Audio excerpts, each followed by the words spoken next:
Hello and welcome in for this CMFL competition in week number 7 at Fred G. Hughes Stadium in Joplin, Missouri. This game, a crucial game with only a couple of weeks left to go in the season between the Midwest Titans and the hosts, the Joplin Crusaders. Stephen Blackiston alongside Carter Randolph. And Carter, like I said, this is kind of the long end of the season. Big things ahead with the playoffs on the horizon. We'll take a look at the standings so far in this, the Great Plains Division, of course, 2 divisions. The Cyclones currently running away with the Gateway Conference. But as you see right now, Joplin sitting in 2 spot in this division. Titans at the 4 hole, trying to stay in that pace to get to that second seed and that bye crucially in the playoffs. Exactly, Stephen. I mean, it doesn't get any more important than today as both teams are fighting for position in the playoffs and are looking to get some momentum going as this season does wind down. And we got 2 big hitters for both teams as Kendall Holmes looks to lead the charge for the Crusaders, and we got Julius Sebastiano leading the charge for the Midwest Titans. Both guys been around a while, know how to get it done for their respective teams. And Steven, I can't wait to get this thing started, man. Yeah, certainly it should be a good one. As you look at the standings, again, the Bears kind of running away with the division. They have a game, should be starting here before too long against the Generals down in Northwest Arkansas. Should be a win for them to move to 7-0. But the interesting story, like we said, the 2, 3, 4, and really 5 are the interesting points of conflict in this division. Joplin, Wichita, the Midwest Titans here, and Tulsa all trying to vie to get to that 2 seed as we take a look at the bracket as things were to stand right now. As you see on that left side of the screen, Midwest Titans would host the Gators currently in that wild card weekend round, and then Wichita would host the sole remaining team in the Great Plains Conference in the St. Joe's Swarm. Joplin, Oklahoma City would be your 2 byes going into that second round of the divisional round of the playoffs. Mm-hmm. And every team you just named is a force to be reckoned with. Like we've been talking about all season, the Great Plains Conference is, for needless to say, the big conference of the 2. I mean, there is a heavy hitter at every standing there. And like you said, the Titans, the Skyhawks, and the Crusaders, all big names. The Bears at the top of them all. So, I mean, this is going to be a battle until the very end of the season, until we get this playoff started. But it all starts here with the Titans and the Crusaders. Man. Certainly does. We're just a couple of minutes away from kickoff. But, yeah, importantly to note, last thing on the bracket, similar to the NFL, the remaining lowest seed going into that second round would get to host or get to go travel, the pleasure to go play the Oklahoma City Bears. The highest remaining seed would go to that 2 seed, yet to be determined there. But the Bears have already, with a win tonight, would lock up at least a first-round bye into the playoffs. Their return to the semi-pro level has been, I'd say, quite successful so far. 6-0, looking to get to 7-0 and remain undefeated.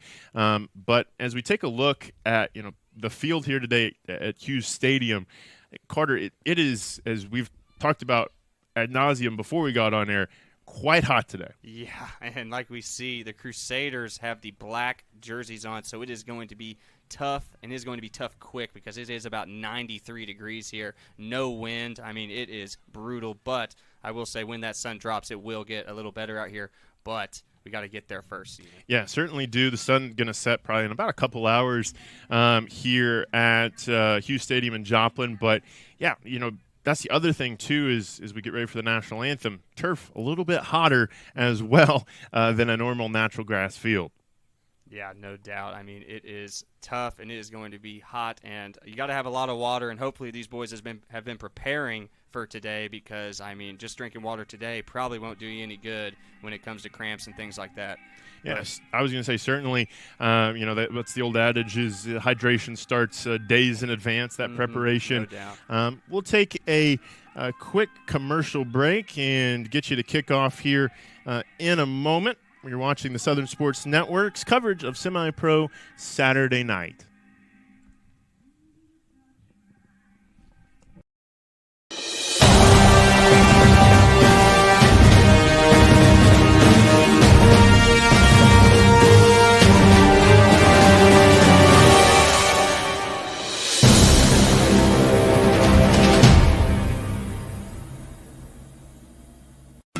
Since 1841, the Dickey's family has been smoking the very best quality meats, low and slow, for 14 hours every day. It's how Mr. Dickey did it, and it's how we still do it in every Dickey's restaurant across America. Lunchtime, dinner time, anytime. Eat in, pick up, or heck, we'll even deliver to you. There is no shortcut to what we do. Come in and see us or visit Dickeys.com. Legit Texas barbecue.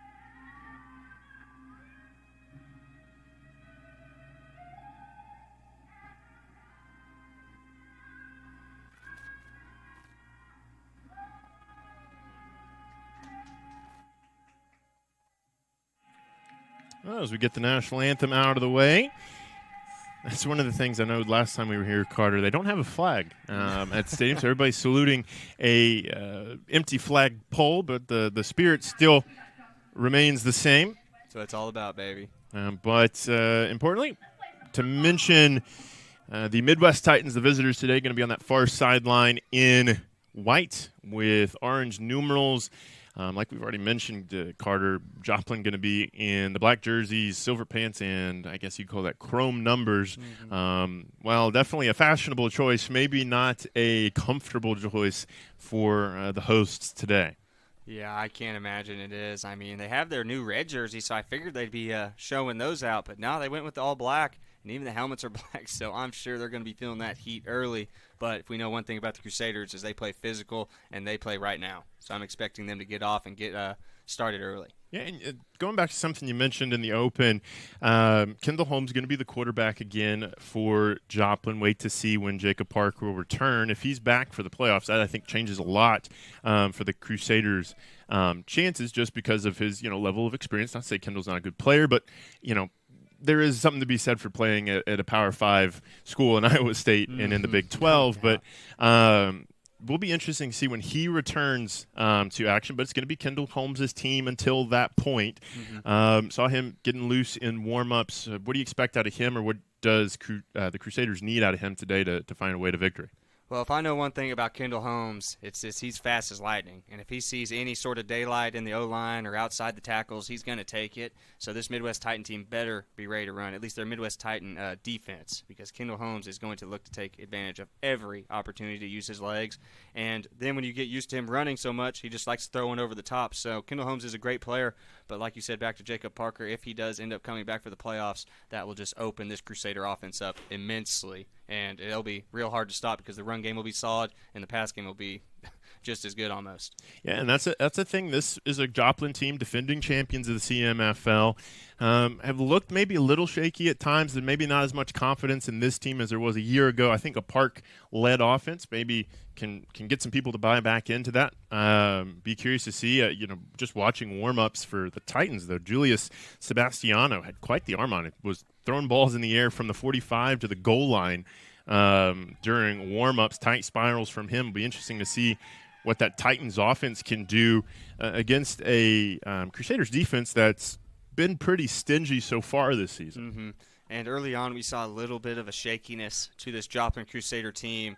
And if there's any shakiness today, the Midwest Titans will try and take advantage because they're hard-nosed. They traveled a long way to be here, and they came to play football. So I expect them to be hard-nosed from the start and want to get on top of the Crusaders early here. Yeah, and that's the thing about Semipro. The Titans, you mentioned this, they have traveled relatively well. I would say that if not, I haven't counted them per jersey, but just the eyeball test, they look to be pretty similar in terms of numbers as the host. Normally Joplin, I feel like has that advantage playing here in the confines of their home stadium, but Midwest, I want to keep calling them Minnesota. Midwest Titans have traveled and traveled well.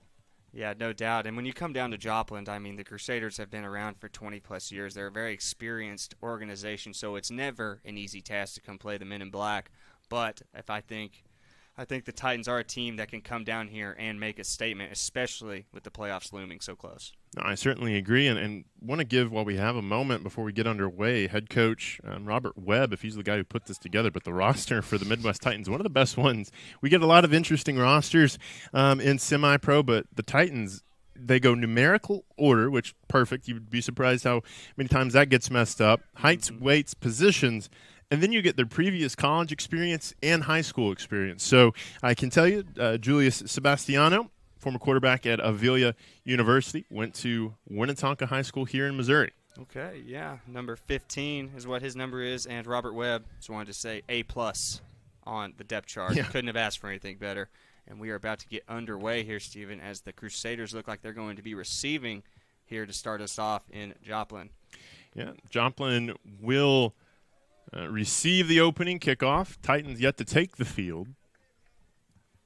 And we'll get to see that Joplin offense first. Talked to head coach Sam Sturgis before the game and just talking through game plan, his thoughts on today's game. Wasn't quite sure how they were going to start this offensive campaign. I know back when we were here for that Falcons game, he wanted to go to the air, get that ball deep quickly. We'll see maybe if it's same song, second verse, or maybe just a bit more of the ground attack as we're still waiting. Finally, the Titans will break the huddle as they've all congregated there under their tent on the sideline.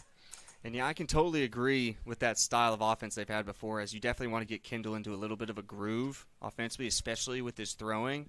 But, I mean, we all know what Kendall's about. If you've seen a Joplin Crusader game here in the past year or two, Kendall is quick, man. So, I mean, if you can get him going on the outside, get his confidence up a little bit early, I just see great things coming your way.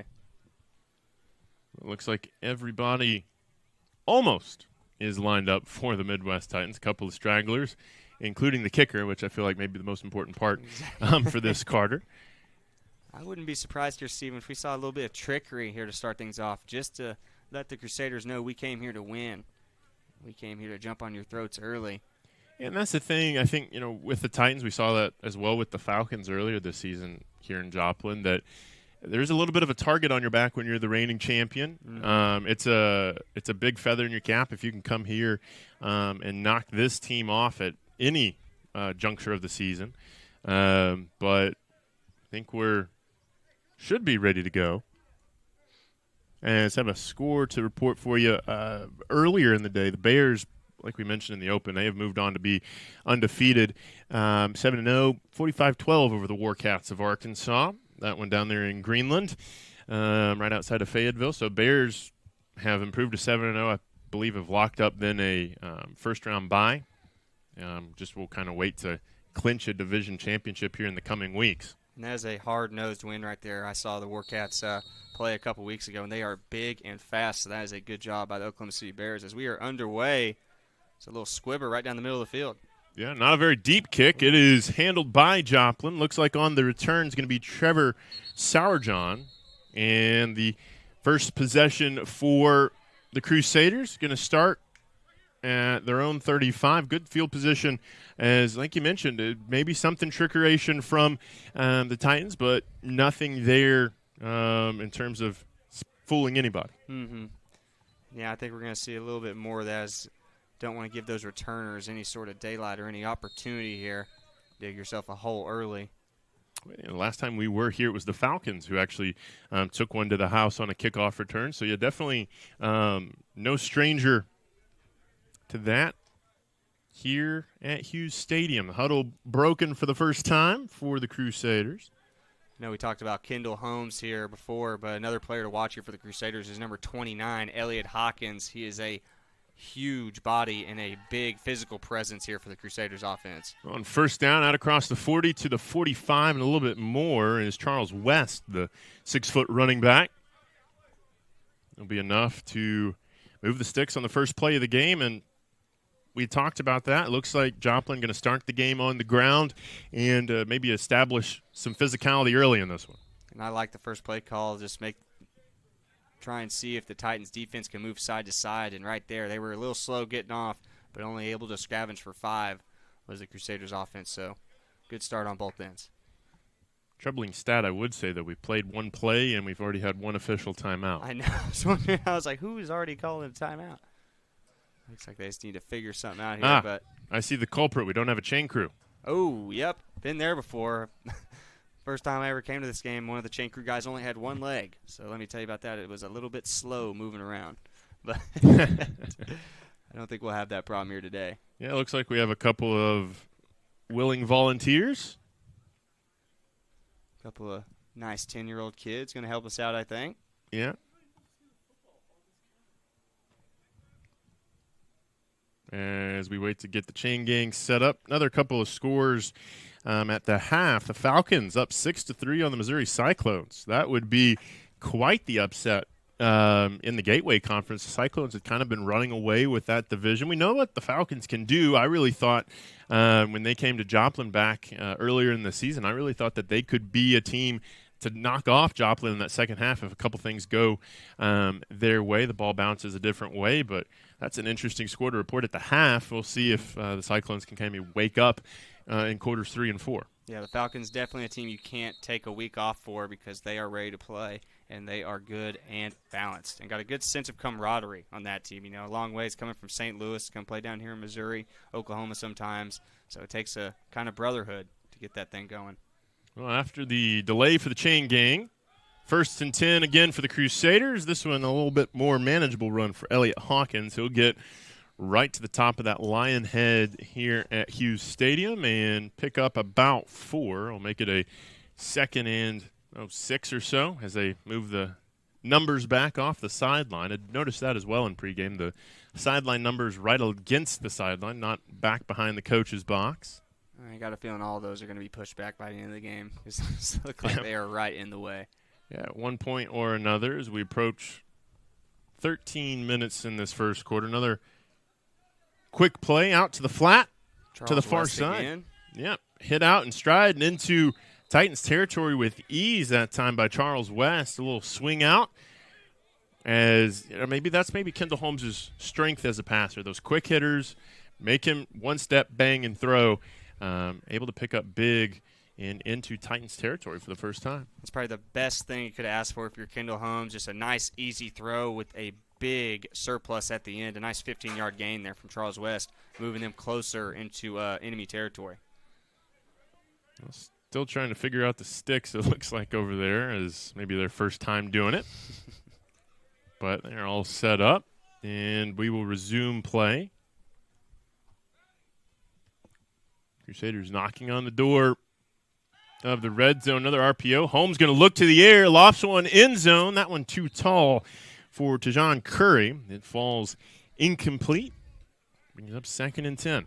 Tejon, he had a step or two on his defender, but Kendall Holmes ends up floating it a little bit out of bounds, and that's where that first throw comes into play because you need to get into a groove, and yes, that was a little off, but I imagine it could have been worse first throw of the game. Certainly, and I think that was a little bit of a carbon copy, Carter, as well, of that previous play, that RPO trying to get it out to West in the flat. That one was covered and had to make Kendall maybe make a couple of decisions, a couple of reads to see where he could go with that football. You'll see that split back set from the Crusaders often here. That is a formation they like to run a lot, get Elliott and a quick guy right behind him. Yeah, hit out in the middle of formation. That time is Trial Johnson, the 5'9" receiver for the Crusaders. Will move the sticks and the crew into the red zone for the first time this afternoon. Kendall looking really good here on this first drive, making his reads, finding the open receiver, and hitting him right in the chest. So couldn't complain if you're a Crusader fan right now. Been some pretty soft defense from the Titans. 1st and 10. Holmes looking end zone again. And this time well overthrown his intended target of Tejon Curry. I don't think Curry saw that one until really late. It was a little bit overthrown anyway, but I think that actually worked out in their favor because that defender had a better chance than Curry did. Yeah, he certainly did that time for the Titans. Twice now they've tried to go to Curry, and both have been a little too long for the 6'2", 205 receiver. He is a big playmaker on this team, and you will see him on both sides of the ball. He is a presence. He's quick, strong, and got the size to back it up. And I imagine we'll see a lot more guys both sides of the ball tonight just by looking at the sidelines. 2nd and 10, quick hitter out into the flat again, complete. A lot of Titans there this time to corral Charles West as he maybe picks up a yard at best. Don't bring up a 3rd and 9 for the Crusaders, and the Titans will make a line change to bring up this first 3rd down of the contest. And I think we see our first heat victim, Steven. Charles West is down after running out of bounds. I think he's good, but he looks exhausted already, and we aren't even at the 10-minute mark. So that is something to keep track of, Steven. Certainly, I was, just so far on this drive, West has gotten a handoff, gotten 3 targets, so he's definitely been the bell cow so far. 3rd down. Holmes going to look to throw across the middle of the formation, complete right at the goal line, going to be a yard short, as that's Tyron Johnson in amongst a crowd. Holmes finds him, and this is a perfect opportunity, 1st and goal for the Crew to put their name on the board first. And that was almost a perfect throw from Kendall. Didn't lead his receiver as much because there was a defender right in his pass, so slowed him down a bit, and definitely saved it as there's touchdown Crusaders, first one of the day here in Joplin. Yeah, little RPO pressure into the backfield, but they go back to Johnson a second time to put the first 6 points on the board. We'll await the extra point. That drive taking just about 4.5 minutes of game action, methodical pace down the field for the Crew. Seemed like chunk play after chunk play, nothing short, all 10 to 15 yards. Nice solid start for the Crusaders. And I was interested to see what they did here. I'm thinking we're going to see a lot of 2 points. Holmes 2-point conversions. Going to look, scramble out of the pocket. Pressure from the Titans trying to get there. Lofted into the back of the end zone, and Johnson this time can't bring it in. I'm saying the same thing as Kendall Holmes. How does he not catch that? No one was around him. He floated it up for him and just kind of let it drop. I can't believe he didn't bring that in. Well, we have played 4.5 minutes, and the Crew find themselves ahead 6-0. Tyrone Johnson letting that 2-point conversion fall. Guess he just kind of thought the play was dead. I mean, it looked like Kendall might have stepped out, but then you see the ref give the incomplete sign. So. It should be interesting to see now how the Titans respond. We'll get to see that offense march down the field potentially, as that was the thing we talked about in the open. Jacob Park, whenever he comes back, Kendall Holmes making a case on that opening possession that, hey, I'm your guy. I was the guy who got you to the promised land last year. Mm-hmm. Remember me? Able to march it down the field with pretty much an easy move. Good throws and good completions. Just a couple of overthrows, but overall a good opening stanza from the Crusaders. And my thought process behind that is, you got to go with the guy that's gotten you here. You can't just shake up the whole offense just because big-time player, no doubt. Jacob Parker is a guy that can make a difference. But Kendall Holmes, he's in rhythm. He's been here. I think you just got to stick with him. But like I said earlier, you can mix in some other plays. You don't just have to stick with him the whole game. Maybe stick him in there for a possession. If something's a little dead, a little slow, definitely don't mind a 2-quarterback system. But I think at the start you got to go with Kendall Holmes either way. Well, looks like everybody lined up as we wait for some of the coaches to get off the field after that touchdown.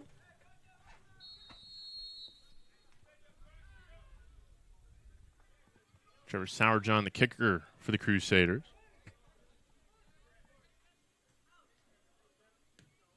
As toe meets leather, we're back underway. Titans looking to set up a return. Out to the edge. Across the 40.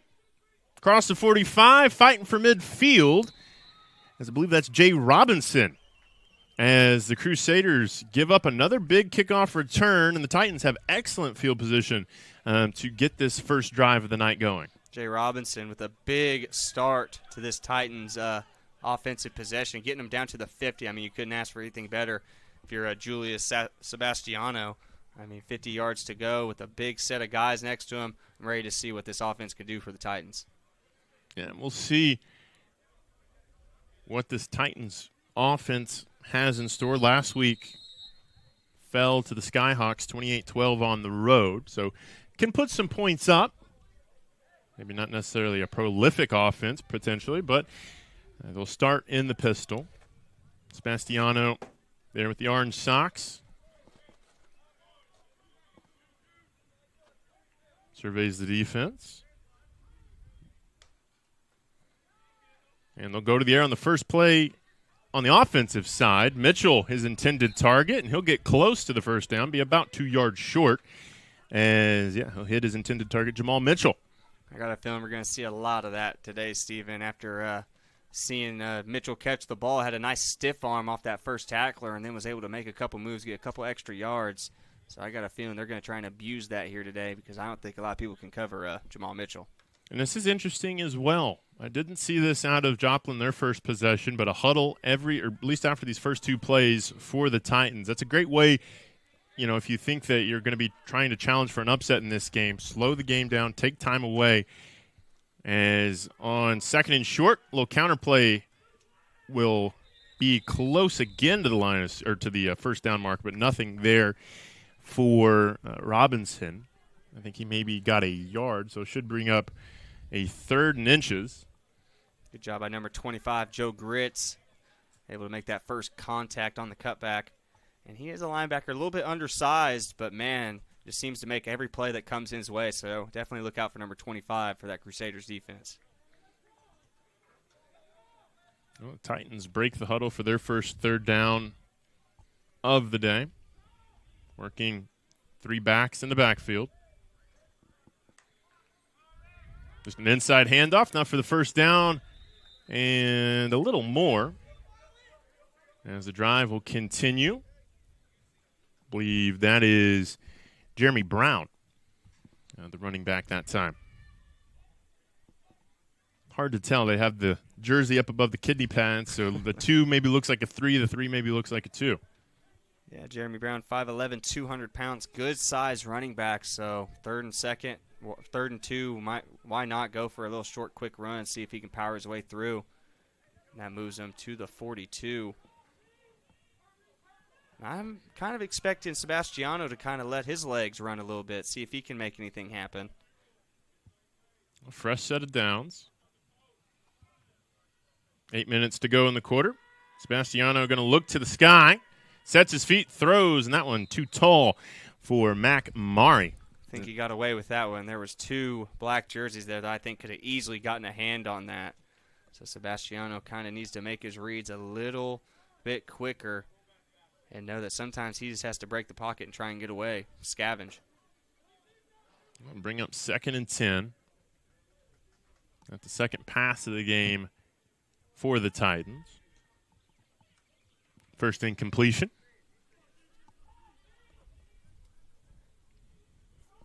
And as things stand, playoffs coming into today, they'd host the Gators in the first round. That'd be the 4-5 game.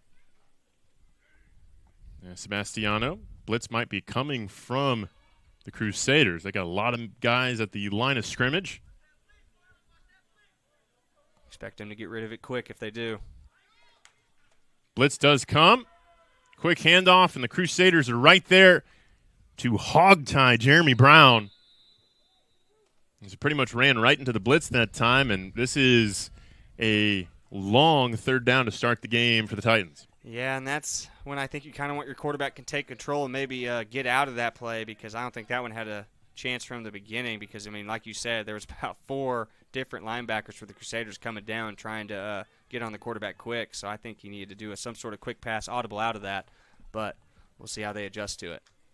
Yeah, especially maybe in a situation like that, that's another great way to maybe a little play action or a draw, just something to keep that defense, that blitzing defense, honest in that situation. 3rd and long as we approach the 7-minute mark. This has been a long drive time-wise. As Sebastiano back to the sky. It's complete out on the far side, but not enough for the first down. It'll be a 4th and short. I believe that was Leland Anderson potentially there on the catch. I expect a lot of four down territory here, so that's a nice 3rd down play just to make it 4th and reasonable here as they're in near the Crusader 30. Looks like maybe another blitz coming. But first, we'll have a penalty marker. Our first one in the game. Let's see here. False start. And after all that effort on the third down to make this a manageable fourth down play, going to back them up 5 free ones. Titans with the drive killer right there. Went from fourth and manageable to fourth and real long. We'll see how they change the play or if they stick with what they had. Got to think they're going back to number 5, Jamal Mitchell, though. From what I've seen from this offense, it seems like he's that big playmaker here for the Titans offense. Titans going to break the huddle. 6:30 in the quarter as the clock moves. Mitchell going to set up in the slot. 4 receivers in the pattern. Sebastiano surveying.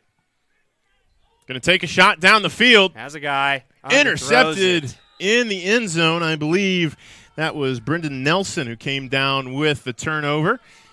All in all, I think, though, if you are a Titans fan, that's not the worst thing that could happen. Essentially, a punt. That's a touchback. You get the ball at the 20 or the 25, excuse me. But, you know, you're on the 45. You're kind of on that range of do you punt it, do you go for it. Still don't want to necessarily commit the turnover, but all things considered, maybe not the worst thing in the world as it puts the Titans defense back out there. Yeah. If you're Sebastiano, you definitely can keep your head held high after that. I mean, yeah, you probably need to lead it out there a couple more yards, but like you said, was not a bad throw. Didn't end bad for the Titans at all as the Crusaders still have 80 yards to go. But, yeah, something to build on here for that Titans offense. And I expect them to get back in enemy territory a couple more times here tonight. And good job by Nelson for the Crusaders going up high, points the ball as the DB in that situation comes down with the turnover. As we'll see Kendall Holmes a second time. So they're going to stick to the pass here, and he's going to let it go. Has a man. Oh, and right in and out of the hands of the intended receiver that time. I believe that's Charles West, who in the first possession of the game was reliable. That time left his hands at home. He was too open, I think, Steven, and I know he wishes he could have that one back. My goodness, a dot from Kendall Holmes, and it just ends up falling. But, man, you don't see that too often from Charles West. Yeah, no, West had his man beat. He was off to the races. If he could have brought that one in, that had 6 written on it. Would have been a heck of a start here for this Crusaders offense, 14-0, if he would have came up with that catch. Just under 5:30 here in the first. Holmes, little play action, pressure in the backfield. Titans trying to get to him for the first sack of the game, evades it with his speed. Wobbler downfield. Flag going to come in. Might have a defensive holding down the field. I was going to say it looked like the white jersey was grabbing the black jersey a little too much there, but in all actuality, I think you just got to let those men play right there and just let that be a football play. I think that was intended for Tyrone Johnson. Again, though, to your point back at the beginning of the broadcast, Holmes showing his elusiveness, a couple of Titans defenders bearing down on him, able to slip out of the pocket and try and make something positive happen down the field. I swear, sometimes it looks like Kendall Holmes is running through mud, but, man, he is moving every single time. I thought he was dead to rights right there, ends up rounding the corner, almost turns it into a 20-yard play. Well, it's going to be a defensive hold on the Titans. So it'll be a 5-yard penalty, an automatic first down. Another flag hurting the Titans. Would have been 3rd and 10 right there. Now it's going to be 1st and 10, moving them up 5 with the automatic first down. And after a couple pass plays, I expect Sam to kind of slow it down here, the head coach. Let old big boy Elliot Hawkins give him 3 or 4 here. Say play action. Well, RPO action. Complete to Williams. Williams fighting, gets across the 40, and that keeps the sticks rolling for the Crusaders. We have an injured Titan. He's grabbing his left. Oh, my goodness. I think that could be bad, ladies and gentlemen. I think we're going to go to break real quick. We'll be right back. It's the Southern Sports Network.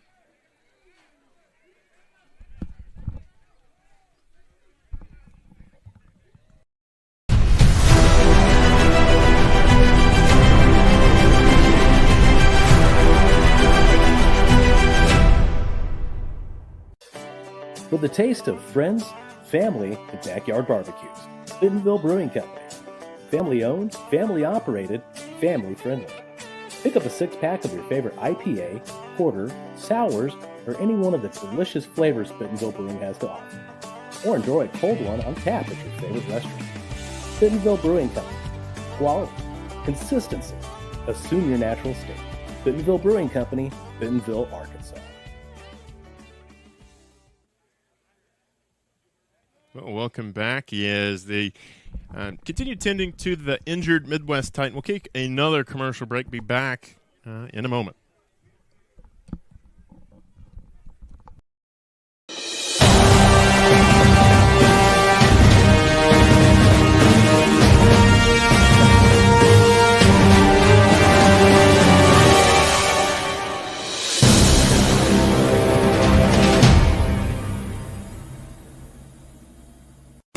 Since 1941, the Dickey's family has been smoking the very best quality meats, low and slow, for 14 hours every day.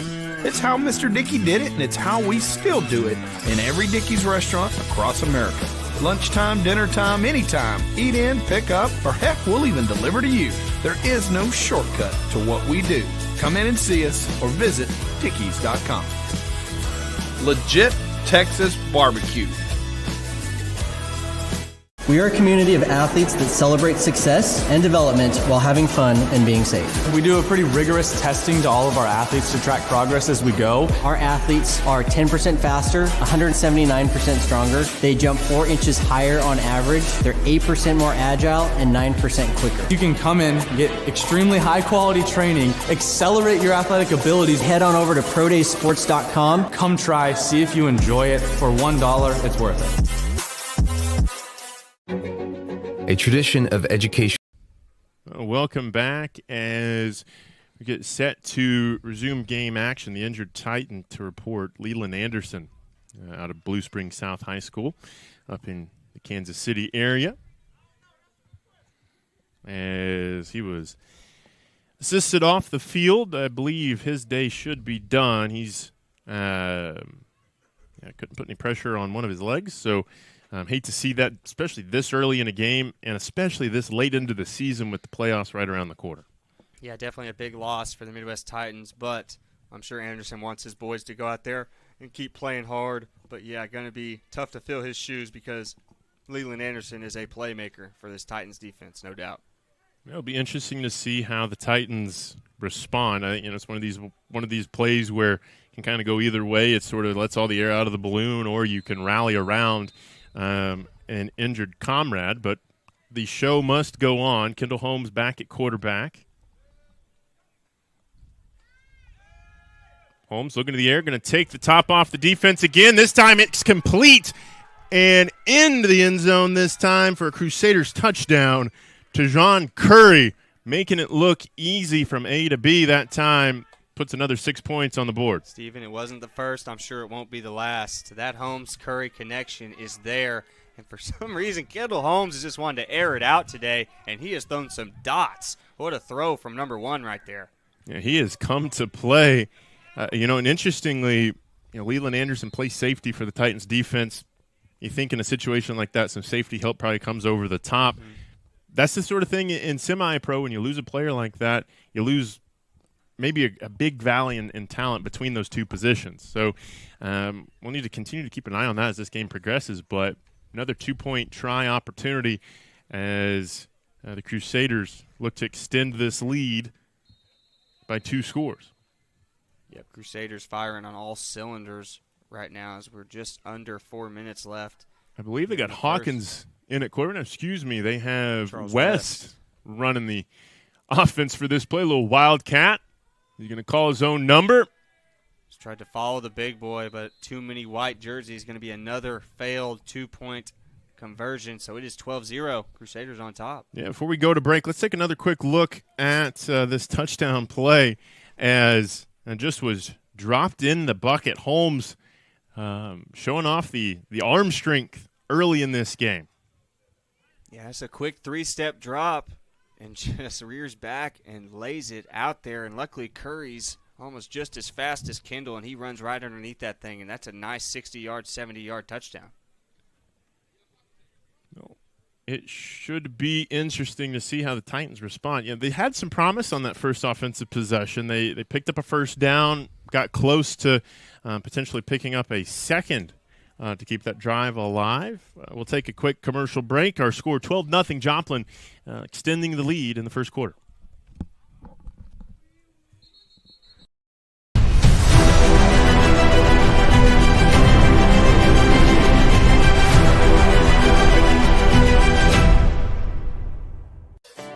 With the taste of friends, family, and backyard barbecues. Bentonville Brewing Company. Family owned, family operated, family friendly. Pick up a 6-pack of your favorite IPA, porter, sours, or any one of the delicious flavors Bentonville Brewing has to offer. Or enjoy a cold one on tap at your favorite restaurant. Bentonville Brewing Company. Quality, consistency. Assume your natural state. Bentonville Brewing Company, Bentonville, Arkansas. Well, welcome back as we get set to get back underway. 3:45 to go in this first quarter. Onside kick returned by the Titans right into the hands that time of Brandon Harris out of Missouri Valley University. A little trickery right there. The Crusaders wanted more. They wanted to put another score on the board, but number 43 able to fall on it and just gets down because he does not want to get laid out. So the Titans are in great field position once again, though. I mean, the kickoff return got them to the 50, and now they're going to be about on the 45 in enemy territory. Yeah, I was going to say it should be a shame if the Titans don't come away with points on this possession. Your first two starting field positions are midfield and about the opponent 47. So when you start in plus territory, you have to come away with something. So Titans really need to look to get towards the end zone, sustain a drive this time, especially as we've seen the other side. Their defense has had some trouble stopping Kendall Holmes. No doubt. I mean, it is early in this game, plenty of time to make something happen. But if you're the Titans, you definitely want some positivity out of this offensive possession. A little jet sweep around the far side. Across the Crusaders 45, but not much farther than that was number 9, Mac Murray on that jet sweep motion, and that's a good drive starter for the Titans. One of the many speedsters on this Titans team, Maury, able to get around the tackles quick and often. That time he was able to scavenge his way for about 6 or 7. And I think just by looking at the alignment of the Crusaders defense, I had a good adjustment to start this possession. Crew have a bunch of players within that tackle box, get that ball to the outside, and see what they can do with their speed. We'll see as the Titans break the huddle for second and medium.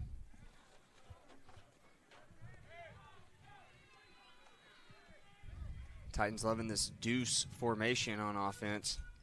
So they motion Maury again. Blindside pressure. Sebastiano can't avoid, and we have our first sack lunch of the day. A little bit of extracurricular activity right now. Yep, and there goes the laundry. A white and a black jersey going back and forth. Well, we made it, 12 minutes? Exactly. Almost made it to the end of the first quarter, but couldn't do it. It's hot outside. The players are hot. The tempers are hot, I suppose.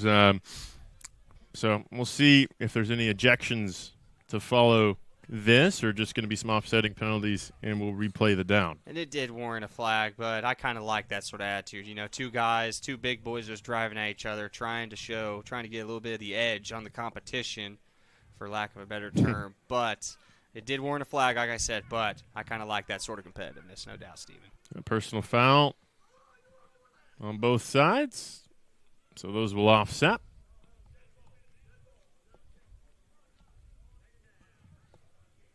As we'll just wipe that play from the history books and start over. Never happened, yep. This is the good thing about when two teams start going at each other. Usually they're going to offset, and it's just going to be a slap on the wrist for both teams. Maybe a little bit of a fine here or there. Well, 2:41 to go in the quarter. The Titans going into the sunset.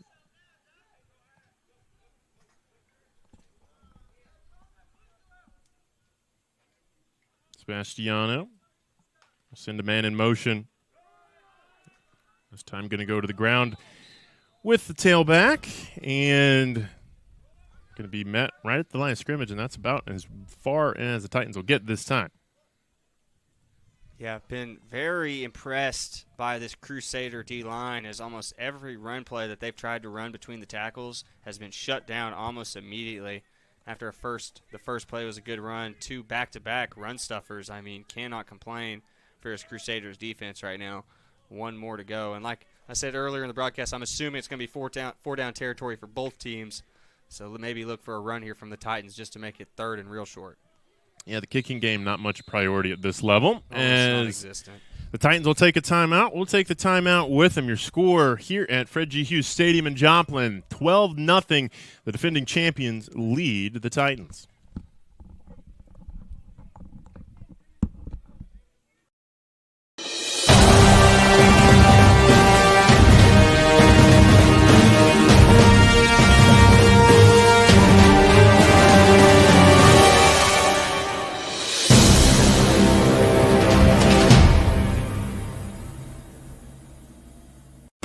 Since 1941, the Dickey's family has been smoking the very best quality meats, low and slow, for 14 hours every day.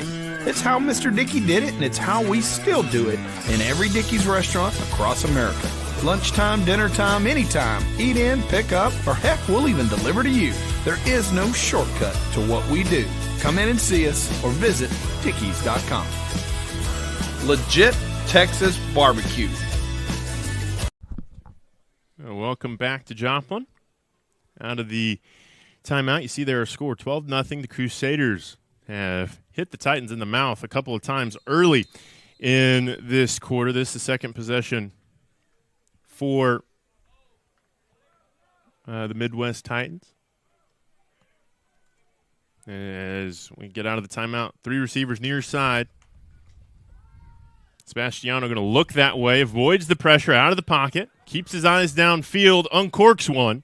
Can't believe he didn't try and run for that. I mean, had plenty of grass in front of him, but just kept his eyes downfield. And I understand you're a quarterback. It's supposed to be throw first, run later.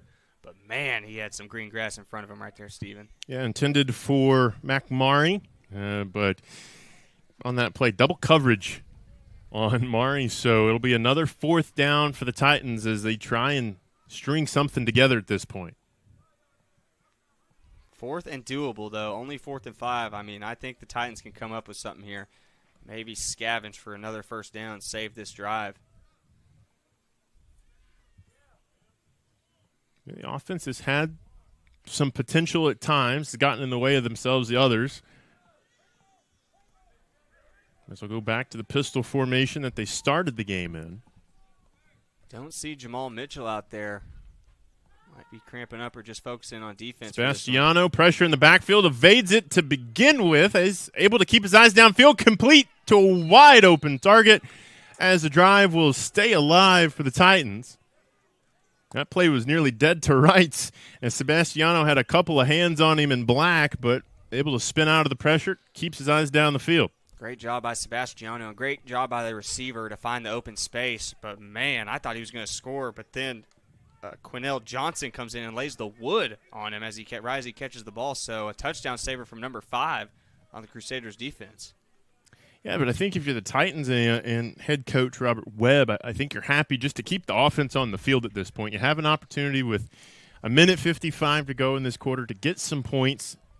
And potentially maybe even just get out of this quarter only down 2 scores. Oh, no doubt. I saw at the beginning of that play the head coach's head was already down. I mean, that play looked dead in the water. Sebastiano wide open, touchdown, Titans. Defensive breakdown there from Quinnell Johnson. Saves a play, and then, hate to say, but ruins it on the very next one. Tyler blew it with the touchdown reception. Doesn't come much easier than that. 15-yard pitch and catch puts the Titans on the board for the first time. As you see the Crusaders huddling up, trying to talk that one over, who had who was supposed to be where. I mean, you could see it immediately. I mean, that guy was uncovered right off the bat. Well, this is a big 2-point conversion play. With this, could make it a 4-point game. That's the one element so far the Crusaders have been lacking in. That 2-point game have left some points on the board. Sebastiano, we're going to survey. Quick fires, and again into the hands of Blewett. Yeah, threaded the needle on that one. 2 black jerseys were closing in fast, but able to put it right in the perfect spot. And that 2-point conversion is successful. It's 12-8 here, Steven. Yeah, why don't we go back to that touchdown pass for the Titans, take another look at it real quick. As, you know, they get the first down on the third down conversion. They keep the drive alive. Sebastiano surveying. And, I mean, he's all alone, blew it in the back of the end zone, his own postal code. Yeah, some sort of defensive breakdown there from the Crusaders, and I can see him right now. They're all huddled together talking about it. And now we see a guy hitting himself on the head. I think he might have been the culprit, but I'm sure they'll fix it for that next defensive possession. We'll take a quick break. Our score 12-8 as the Titans answer.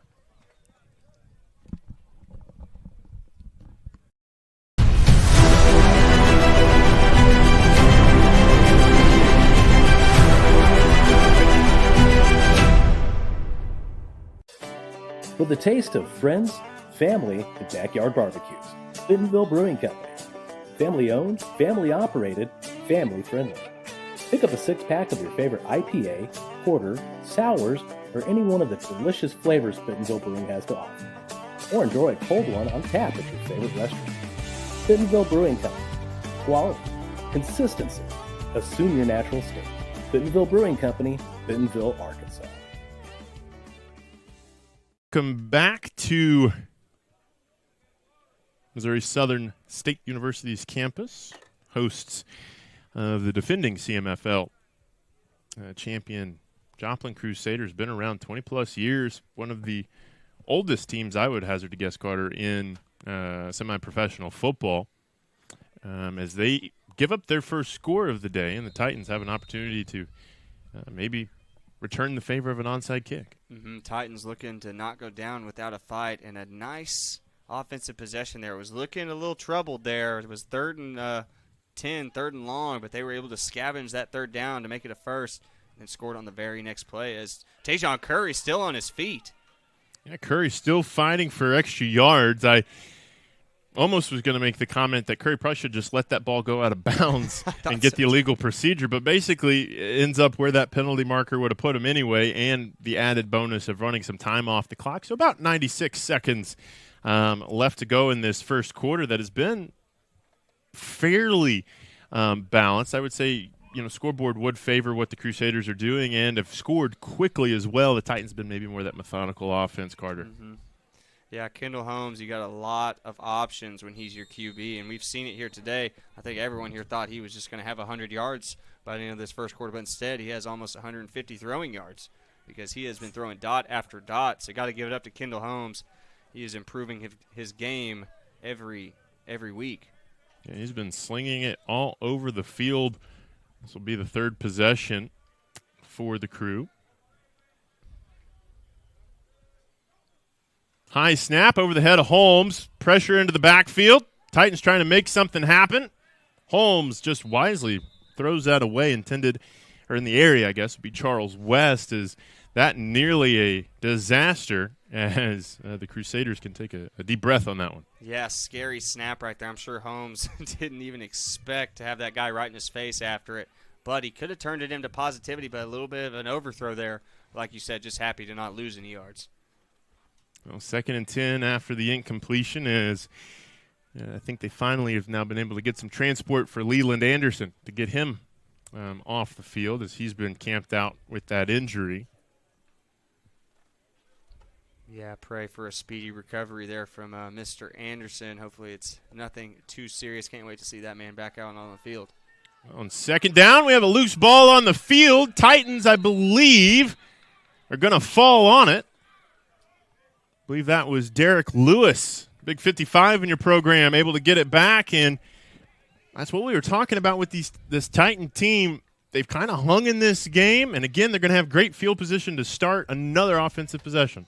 The usually strong-handed Elliott Hawkins, someone you can rely on to carry that pigskin with one of his few fumbles of, I'd say, the past 2 years. You will not see that too often from number 29, but couldn't have come at a better time here for the Titans.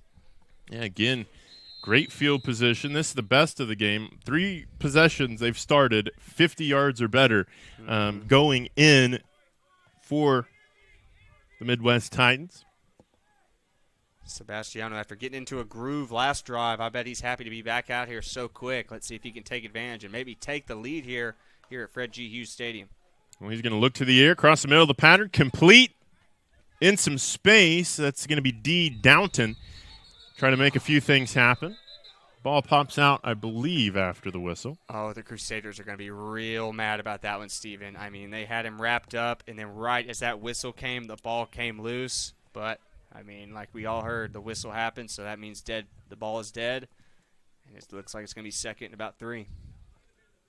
Second and short, as that touchdown seems to maybe inspire this Titans offense a little bit. They seem to be firing on all cylinders, finding some open spots, some open receivers, as Johnson for the Crusaders is going to run onto the field, grab the tee away from the play. Looks like somebody forgot that from the kickoff. Happens. Sebastiano, pressure in his face, across the middle of the pattern, again complete. And he has blew it, the man with the touchdown, near the red zone for another first down for the Midwest Titans. Number 15, Sebastiano, cool and collected with danger right in his face. I mean, he had a couple black jerseys closing in quick and delivers a dart to his receiver for a nice 15 to 20-yard gain. Yeah, the Titans receivers right now helping their quarterback out, finding those soft spots in zones, sitting down and moving the sticks. No doubt, as Will Thompson, number 10, steps onto the field for the first time today. Maybe look for a little bit of trickery here in this next play.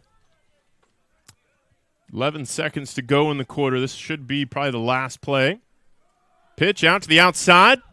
Titans trying to set it up. We have a flag that will come in. Imagine probably be a holding on one of those receivers out there, as that was Marlon Brown out of Mid-American Nazarene on the pitch. Need to see the marker, and we'll also need to see if they're going to replay this play in this quarter or the next. Yep, that was the end of the first. But, yeah, big boy Marlon Brown, kind of the Elliott Hawkins of this Midwest Titans team. And with a little bit more pace to him, I mean, he is quick-footed for being a 200, 210 guy. So definitely look for a couple more carries from the big boy, number 20. Well, it looks like they're going to walk it off the other side. We've played one here in Joplin, CMFL action. Your score, Joplin 12, the Titans 8. Second quarter when we return.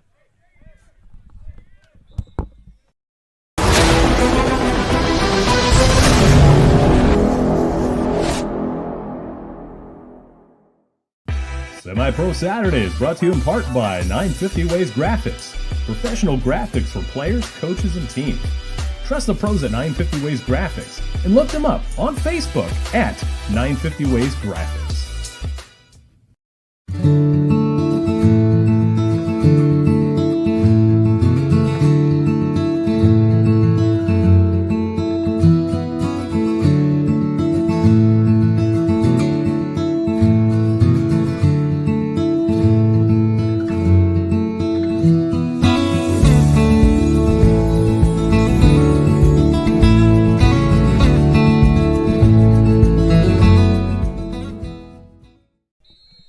Welcome back. It's still the first quarter, actually. Carter Randolph, Stephen Blackston here.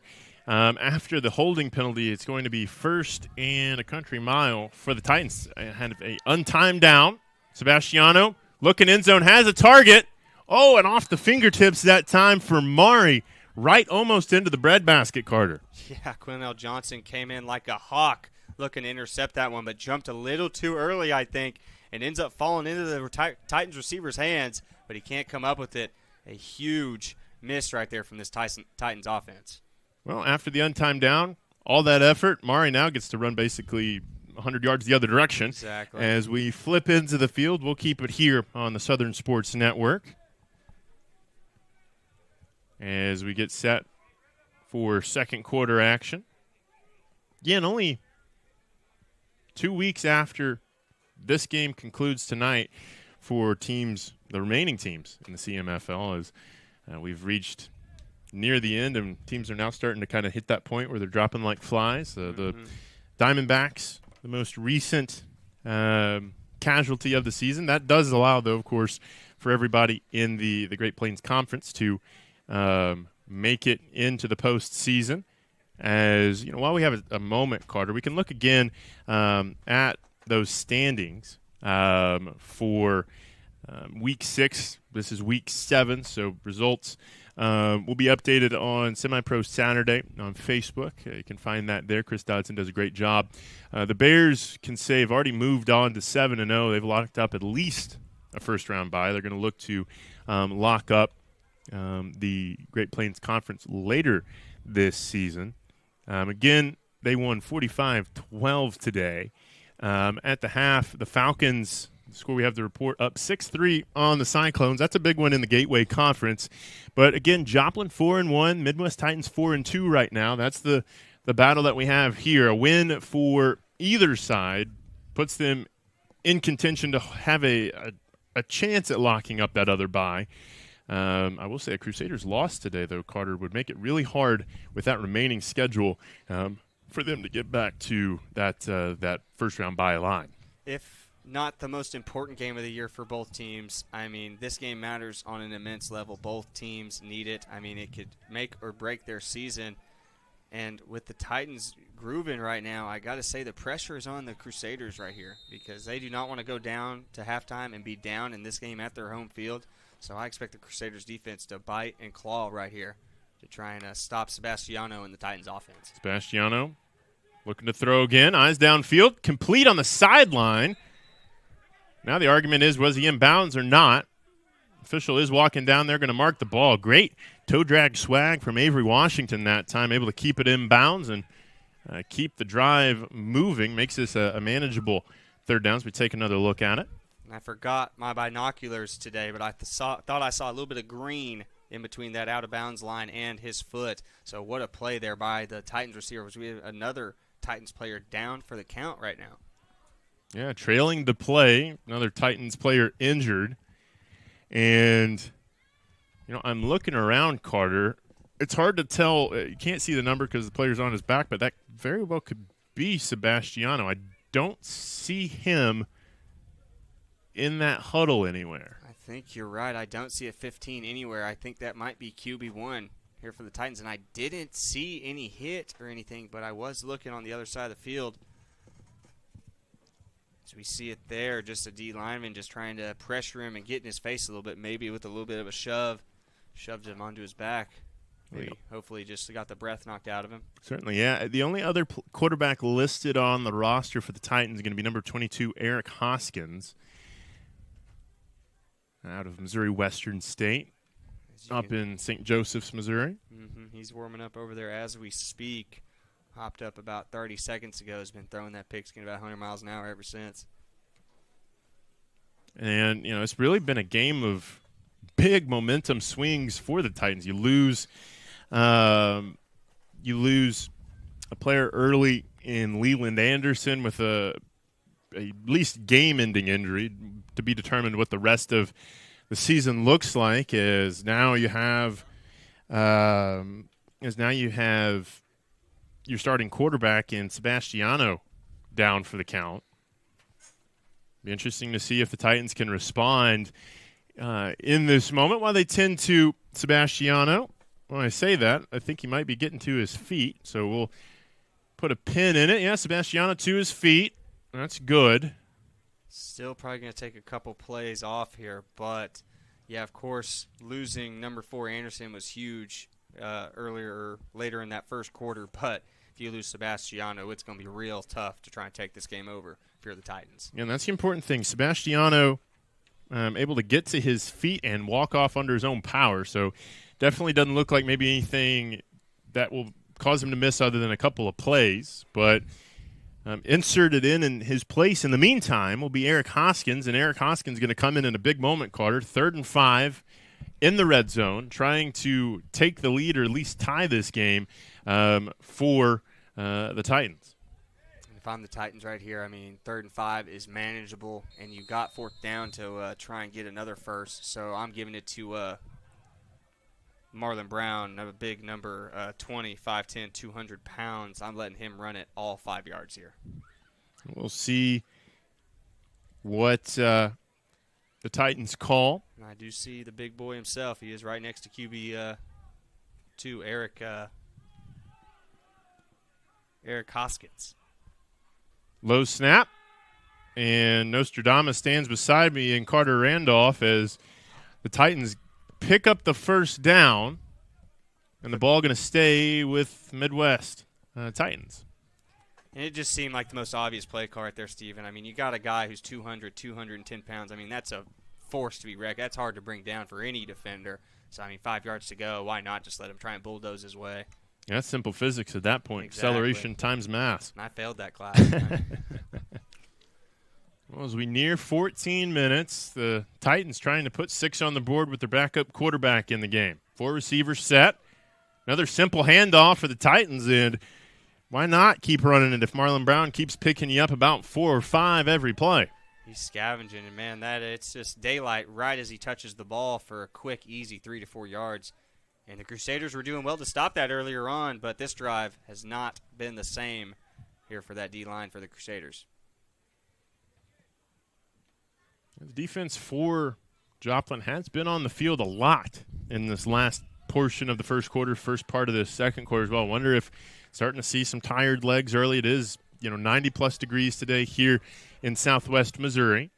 And I didn't mention this earlier, and I just noticed, but big boy number 88, Braxton Reed, a big defensive lineman for the Crusaders, he is not playing this game, so that is a huge loss as the Crusaders make a big stop there on second down. Yeah, about back to the original line of scrimmage for the Titans. So bring up a 3rd and 6, 3rd and 7 or so.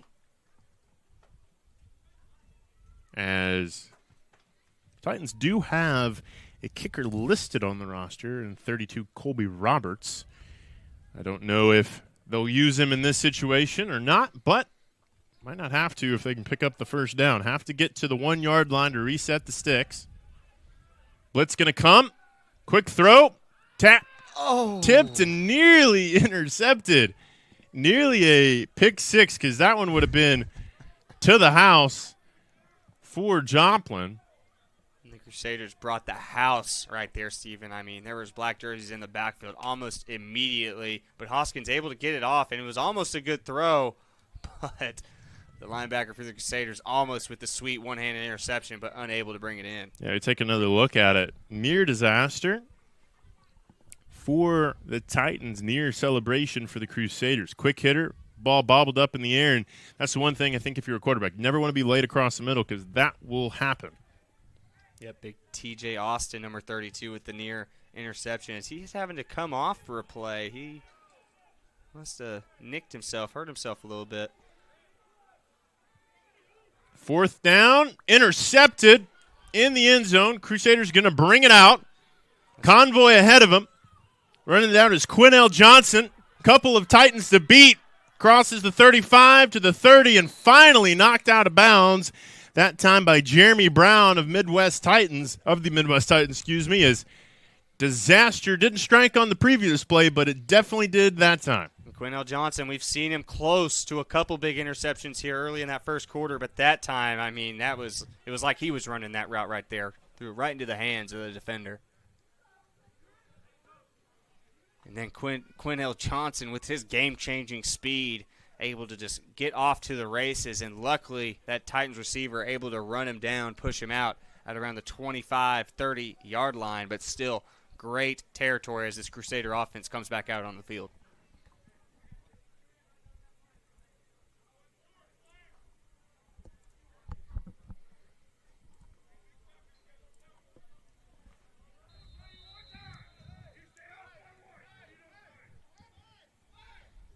Well, it's going to be 1st and 10 for Joplin.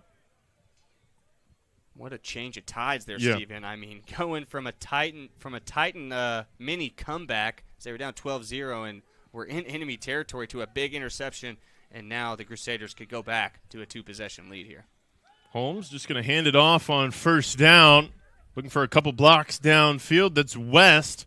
Still going. Going to fight his way across the Midwest Titans 10-yard line. It'll be 1st and goal after one play with a little less than 11:30 to go in the half. Charles West running like a madman. Took about 6 white jerseys to take down number 3. That's the kind of running you love to see out of your offensive weapons. And West isn't the biggest guy. He's 205, 6 feet, so slender back, but able to use his frame that time.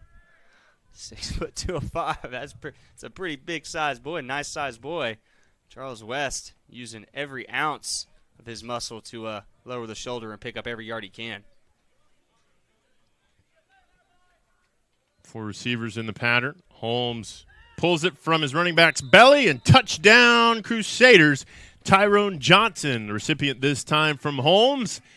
as the Crew back on the board to extend their lead by 10. One of the most simplest plays you can call. A quick slant, one guy going outside right underneath, and the defender has to pick. But at the end of the day, the QB has to execute, and Holmes threw a dot right there, threw it right to the chest to his receiver. Nice play. Yeah, Holmes, the gunslinger in this game so far, as Joplin will attempt to convert their first 2-point conversion of the day. Send a man in motion, opposite direction. Holmes looking end zone. And that one hauled in and completed. So 20-8 your score after another touchdown drive for the reigning champions here on the Southern Sports Network. We'll take a quick commercial break and bring you the response from the Titans when we return.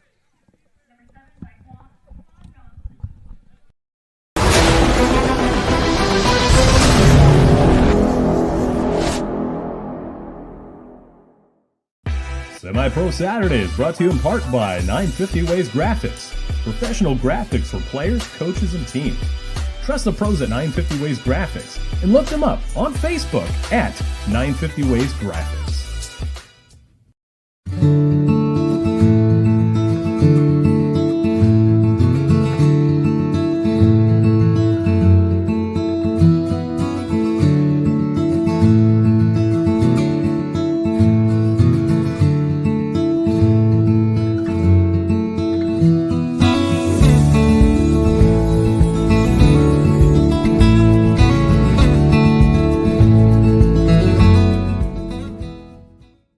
Welcome back to Fred G. Hughes Stadium for CMFL Week 7 action.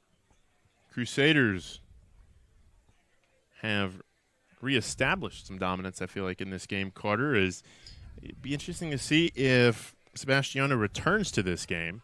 Did leave that last possession, was slow to get up. Would be a big loss for the Titans' chances tonight. No doubt would be a huge, monumentous loss for the Titans as Sebastiano was really getting into a groove. But first, Jamal Mitchell looking to get his team into even better field position, but not this time, Steven.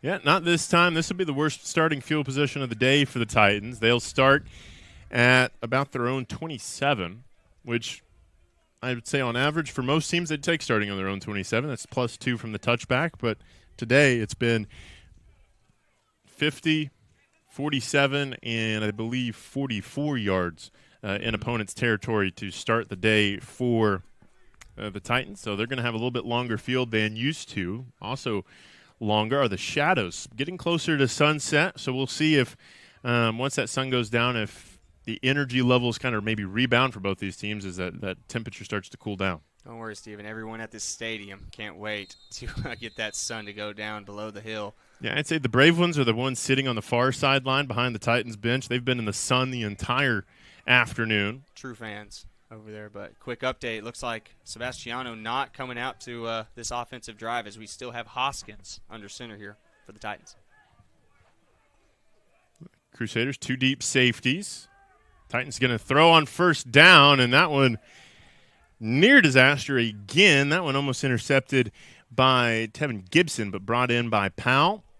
Able to pick up the first down and into the 46-yard line of the Titans to keep the drive moving early on. Nice completion there from Hoskins. He struggled there when he came in at the end of that last drive, but that one just has a nice throw, leads his receiver perfectly, and ends up with a nice, solid 15-yard game, getting closer to the halfway mark here.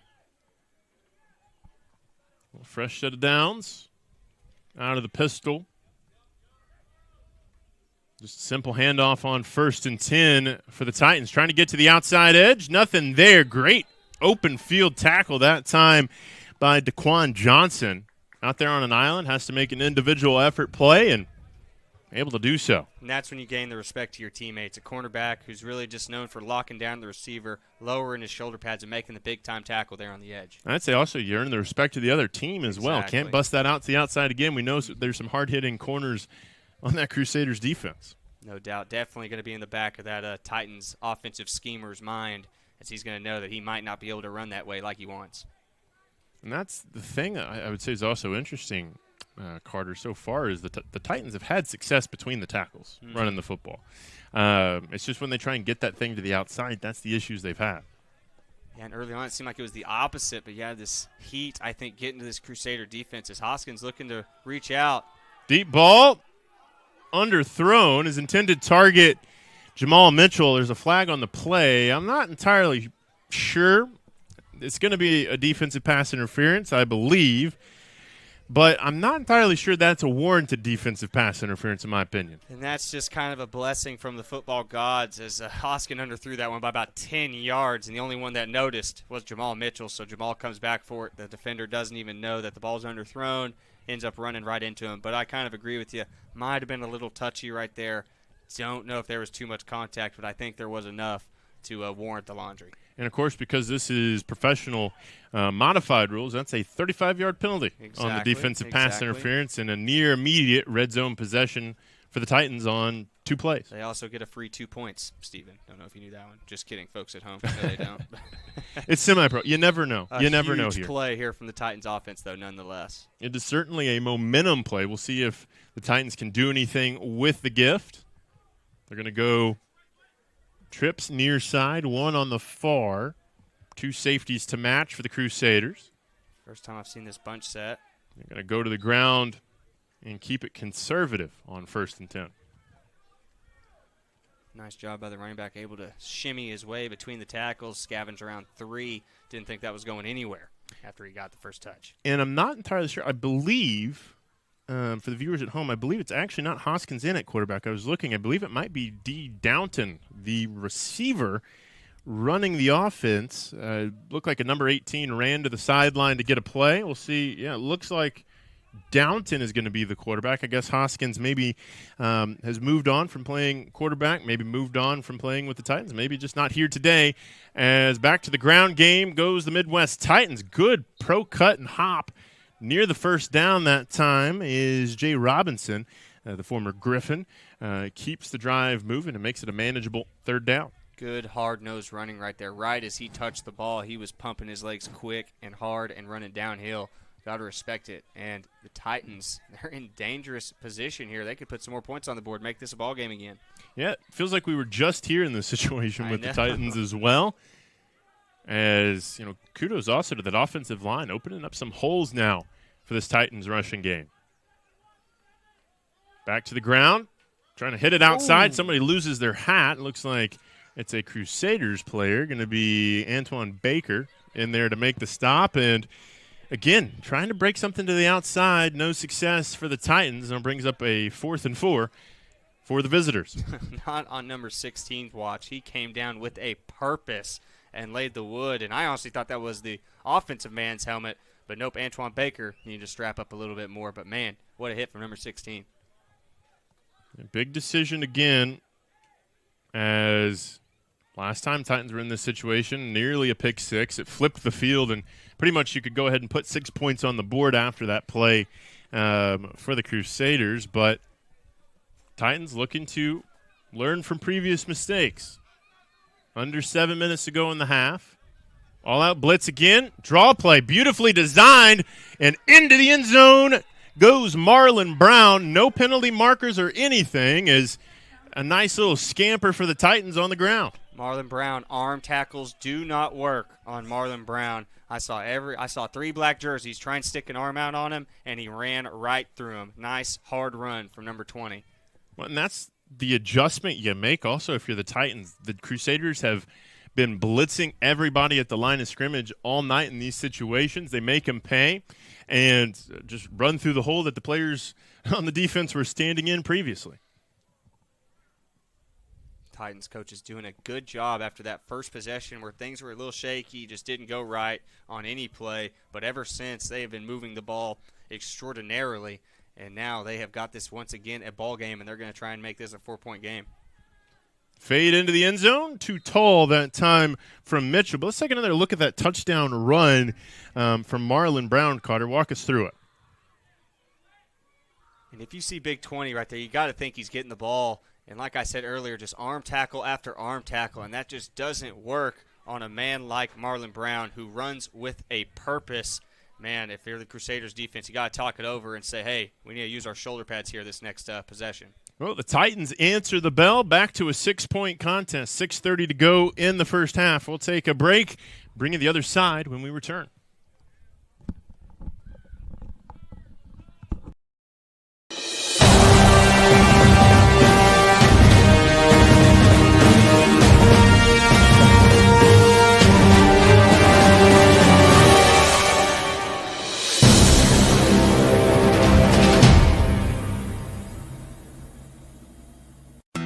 Since 1941, the Dickey's family has been smoking the very best quality meats, low and slow, for 14 hours every day. It's how Mr. Dickey did it, and it's how we still do it in every Dickey's restaurant across America. Lunchtime, dinner time, anytime. Eat in, pick up, or heck, we'll even deliver to you. There is no shortcut to what we do. Come in and see us or visit dickeys.com. Legit Texas barbecue. Welcome back. Stephen Blackiston, Carter Randolph here for what has turned out to be a pretty good punch-for-punch football game in the CMFL late into the season. Yeah, no doubt. I really didn't expect so much offense here early on. I kind of expected a slower type game and a hard-nosed running attack with big defenses, but we've kind of seen the exact opposite. A lot of deep throws, a lot of playmaking with the arm from both quarterbacks. And just, going back a week ago, Wichita, the last team the Titans played, the Skyhawks held the Titans to 12 points. So all in all, Titans can come away at least today saying, hey, we improved our total upon from last week. They're fighting to stay in that conversation for that 2 seed as we get back underway. Ball's returnable. And let's have a little end-around trickeration return. West with the football, crosses his own 45 to midfield, and the Crusaders are going to have some good field position to start this next drive. Charles West, always a man who can make a difference, and that time with a little trickery ends up getting the space he needs and gets his Crusader offense past the 50 in great field position exactly when they need it with just above 6 minutes to go here in the second. Yeah, it's almost going to be, I think, a game of 1st to 35 at this rate as the offenses have both woken up in this football game. The quick 12-0 lead for Joplin has been responded to by the Midwest Titans, but nobody's been able to stop anybody either. Wouldn't be the first time in this stadium. It takes me back to last year's Crusader Gator game. 35-34 goes down to the wire. A failed 2-point conversion ends up deciding that one. Was great all the way through, and I'm kind of getting that vibe here in this one. Timeout taken by the Titans. That's their second of the half. Can't take them with you into the third quarter, so they'll use them here. Not at all, and they're probably going to want to try and play a little quick here, see if they can maybe get it in another possession here before this second quarter ends. See if they can get it kind of a 2-for-1 like they do in the NBA.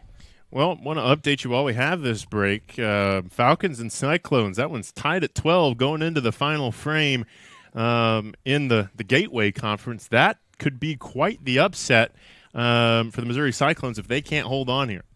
Yeah, 2 great games here in the CMFL, and I knew this one was going to be good, but that one is a little bit of a surprise, but not overly surprised. Yeah, it's not at a crazy expense because both teams are hard-nosed and both have good coaches behind them, and they both know the game and love the game, no doubt. And that was what I was going to say. When the Falcons came here, I really thought that, things go a different way in that third and fourth quarter of that game. I think the Falcons could have came out of here with that early season victory.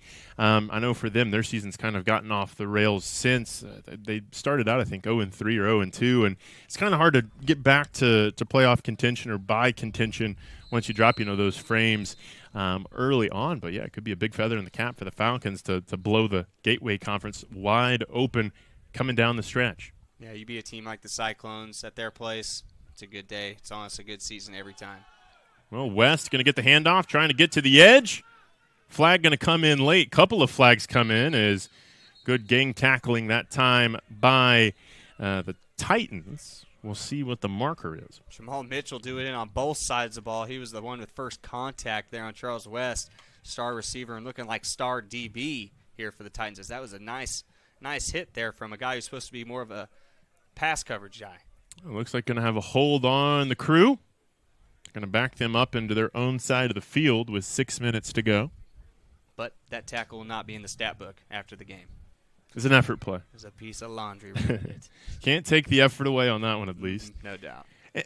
I want to pose this question to you, Carter. Just going back to that Falcons game, it feels like, and obviously this could be undone if the Crusaders go down and score here, but it feels like at times Joplin sort of switches off. Mm-hmm.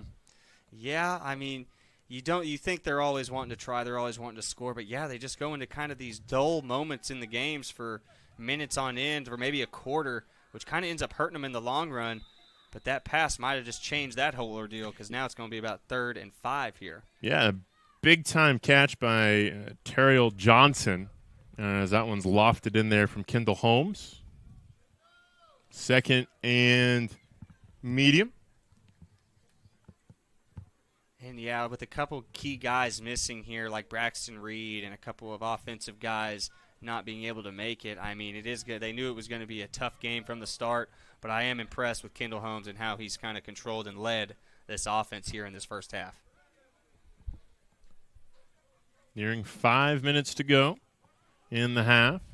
What I am most surprised of, though, Stephen, is how little we've seen of Elliot Hawkins. I mean, usually we see him 1st and 2nd down back. He's at least getting 1 touch. Well, it's West again. That's going to be a yard short of the first down. But, yeah, to your point, it may be something there. You know, he is the bigger back. It is a little hotter. Maybe not as much tread on the tire in weather and conditions like that. I didn't even think about that. I was thinking more along the line of maybe a game plan type deal. They see a little bit of a slowness, a sluggishness to this Titans defense and maybe try and want to take advantage of those outside edges. Yeah, I mean, it's not that he's not ready to go. He is definitely standing on the sideline, helmet on, and ready to go when the coach calls his number. Elliot Hawkins with pads on is one of the most intimidating human beings you can see. Let me tell you, Steven. I mean, he just looks like a force. I don't care where you tackle him. It looks like it's going to hurt. Holmes cross the middle. That one falls harmlessly to the turf. A couple of Titans in coverage. I believe at least one of them was Will Thompson back there on the back end of that defense. Brings up a 4th and 1. Yeah. First 4th down of the game for the Crew. Trying to catch the Titans off guard with that pass play because 3rd and 1, I was thinking, well, I guess Charles West is the new big boy in town. Just let him get that 1 or 2 yards. They took a chance, but you would like to think they can scavenge this 1 or 2 yards right here on this big 4th down. Yeah, I imagine this is going to be a Kendall Holmes special. Mm-hmm. Either by air or by ground. As Titans defense going to walk down a little bit.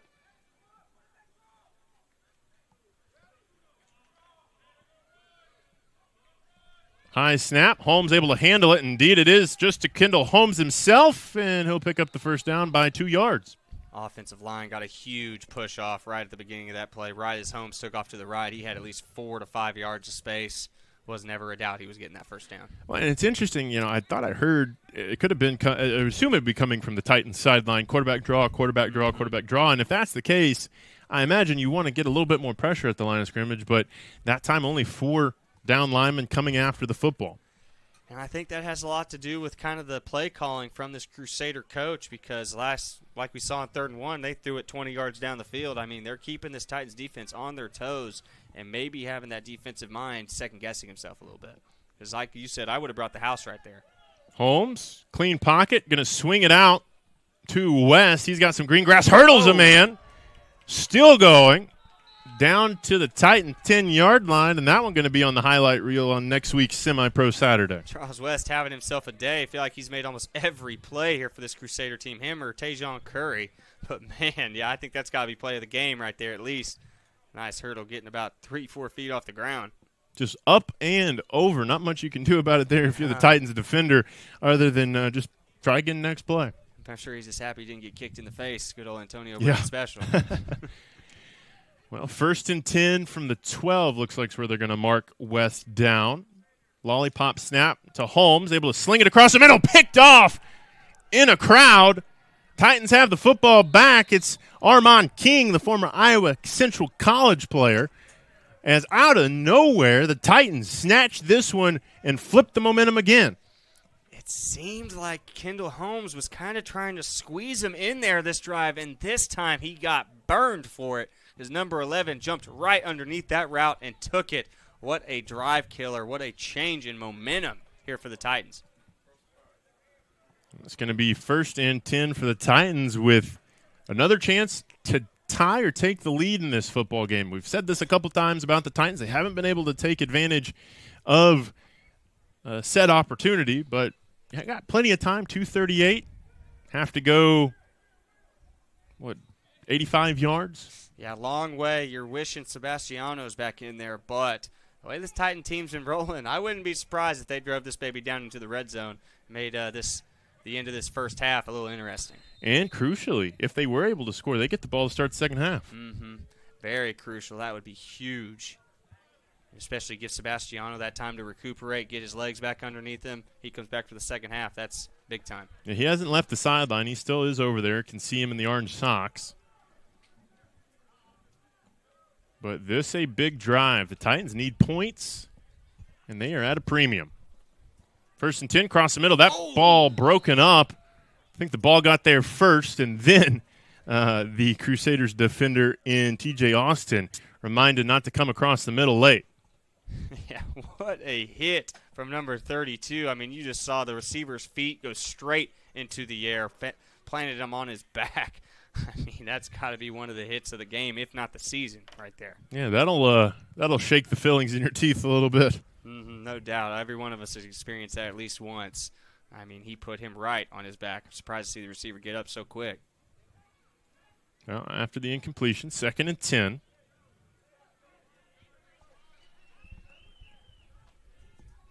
For receivers, blitz comes, and a sack on the play as the Crusaders defense trying to bow up as the clock doesn't run. We'll see. Crusaders going to take a timeout out of it. So we'll take the timeout with them. Your score, 20-14, but the Titans looking to take their first lead of the game with 2.5 minutes to go in the half.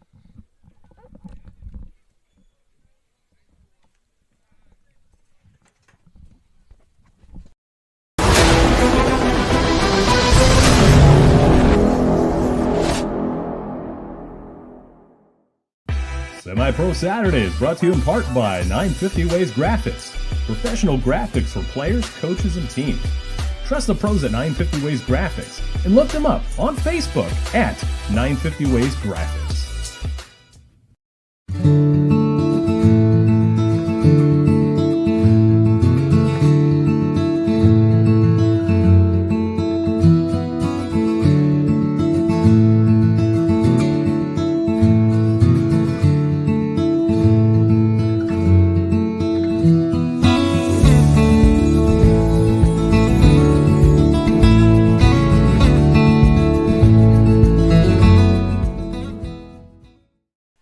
Welcome back out of the timeout.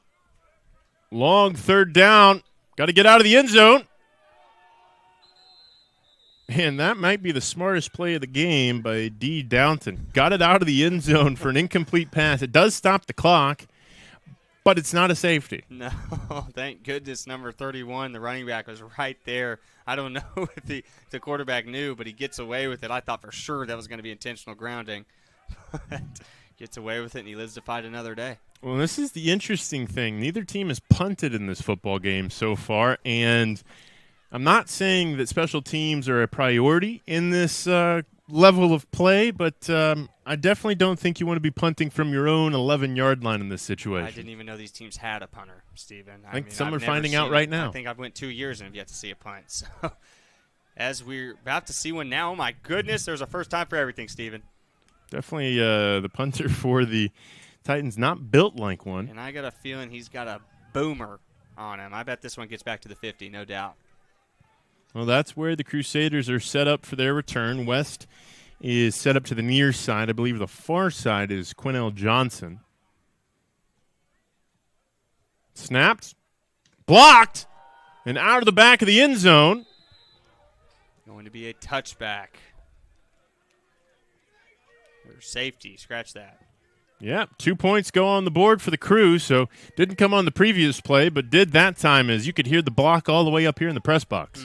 Just slow snap, couldn't get it back there in time, took too long to develop, Ends up being 2 points for the Crusaders. Going to make this an 8-point ball game. I also like the nice bent leg from the punter that time. You can definitely tell that it's not a priority at this level. So 22-14 after the safety, and this is sort of the worst-case scenario for the Titans. The Joplin Crusaders get the ball back after this safety as well. Yeah, and they're going to get it in real good field position, too, as the Titans should have to punt it away, so won't be able to get that distance really covered. We'll see how the Crusaders play it, if they try and run out the clock to give the Titans no chance at scoring, or if they try and just get it in the end zone as quick as possible. Well, now with that 2 points, they are up by a touchdown and a 2-point conversion, so you do have that cushion. But I think, honestly, if you're Sam Sturgis and the coaching staff for the Crusaders, other than that interception, the Crusaders' offense has been humming for the most part throughout the duration of this game. Yes, it's had its fits and starts that's allowed the Titans to get those 14 points on the board, but I think you have to roll the dice here and try and get 6 more before the break, especially with the Titans getting the ball to start the third quarter. And I'm thinking the same thing, and honestly, would it be the worst thing if the Titans did get the ball back right now? Without Sebastiano, it seems like their offense is a little bit shaky, a little bit hesitant, so I think the Crusaders go all out here and just try and put some points on the board with whatever chance they get. I'm going to wait to get everybody set up.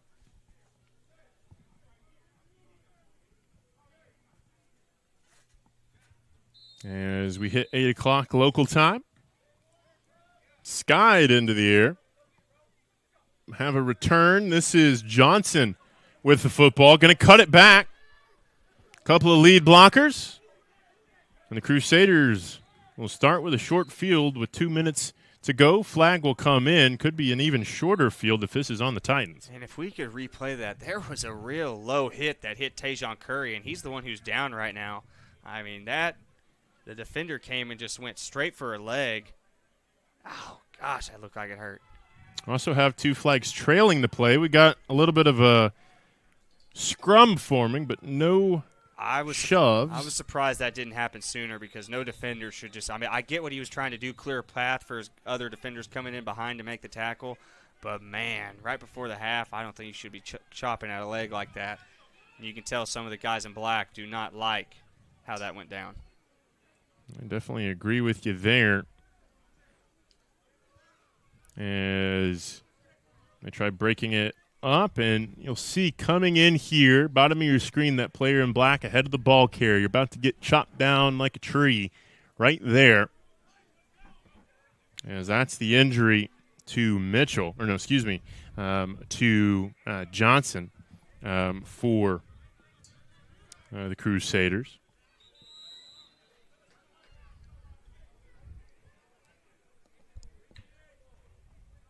As both sides seem to separate.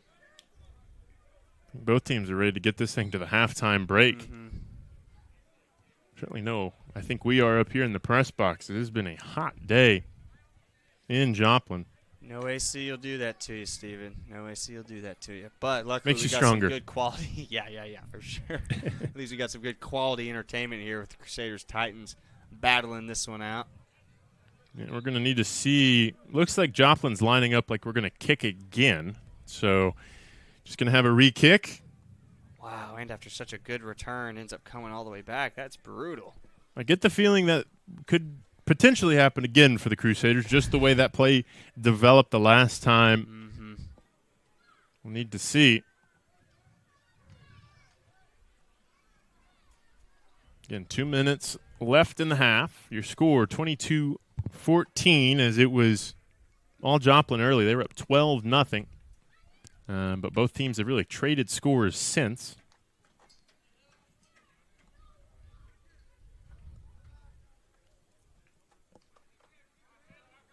The punter, he got some good air underneath that last one. See if he can replicate it again. This one a little bit more distance covered.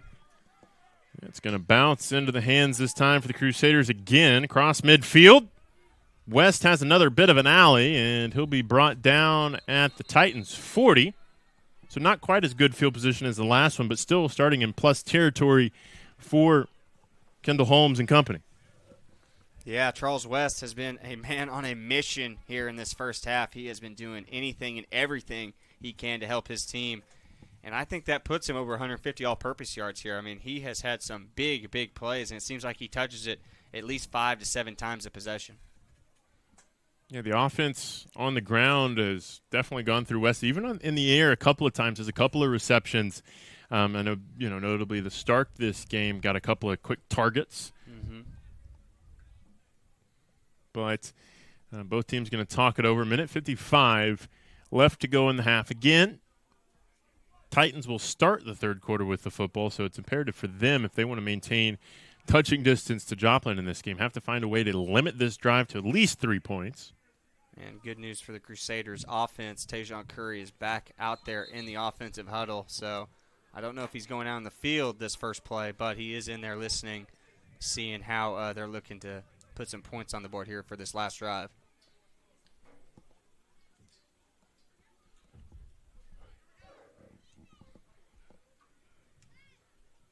Well, the crew going to break the huddle.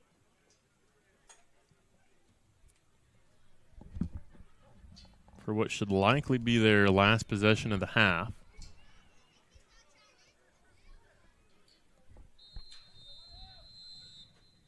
As the shadows pretty much have all engulfed the football stadium here in Joplin, other than maybe the red zone for the Crusaders going in. Empty set, 5 in the formation. Kendall Holmes, chance to show off his arm. Lofts it out there. We'll need to see if he got his hands underneath it. It's picked off. Still going. Kendall Holmes going to make the tackle to knock down Armand King. That's King's second interception of the day as he scoops underneath it. And I don't know what form of reality we're in, Carter, but the Titans have another plus field opportunity to tie this game. 3 big, just a big mistake from Kendall Holmes. With the time ticking away here in the first half, you cannot give the Titans another chance to breathe here. And I think he was trying to throw it away, Steven, but just with the 2 big bodies in front of him fading away, just couldn't get the strength behind it. And number 11 again finds a way to get the ball in his hands and gets his team another chance to put points on the board.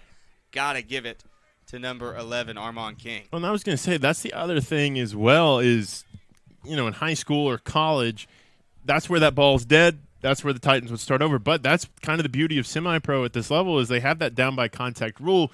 So King runs it back into Crusaders territory and sets up this awesome field position again for the Titans.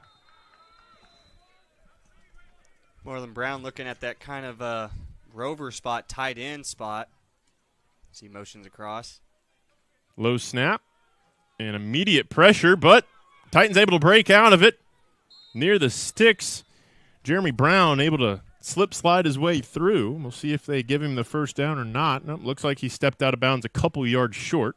Brown went from 0 to 100 real quick. I mean, looked dead to rights right as he touched the ball and then breaks the tackle and just sprints for an easy 6 to 7 yards. Got out of bounds, so minute 34 is where the clock will stop. As the Titans will huddle.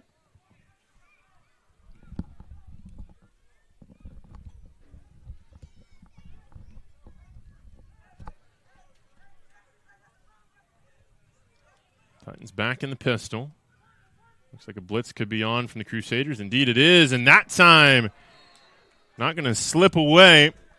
Is planted in the backfield is big 69 Eric Thornburg shooting the gap.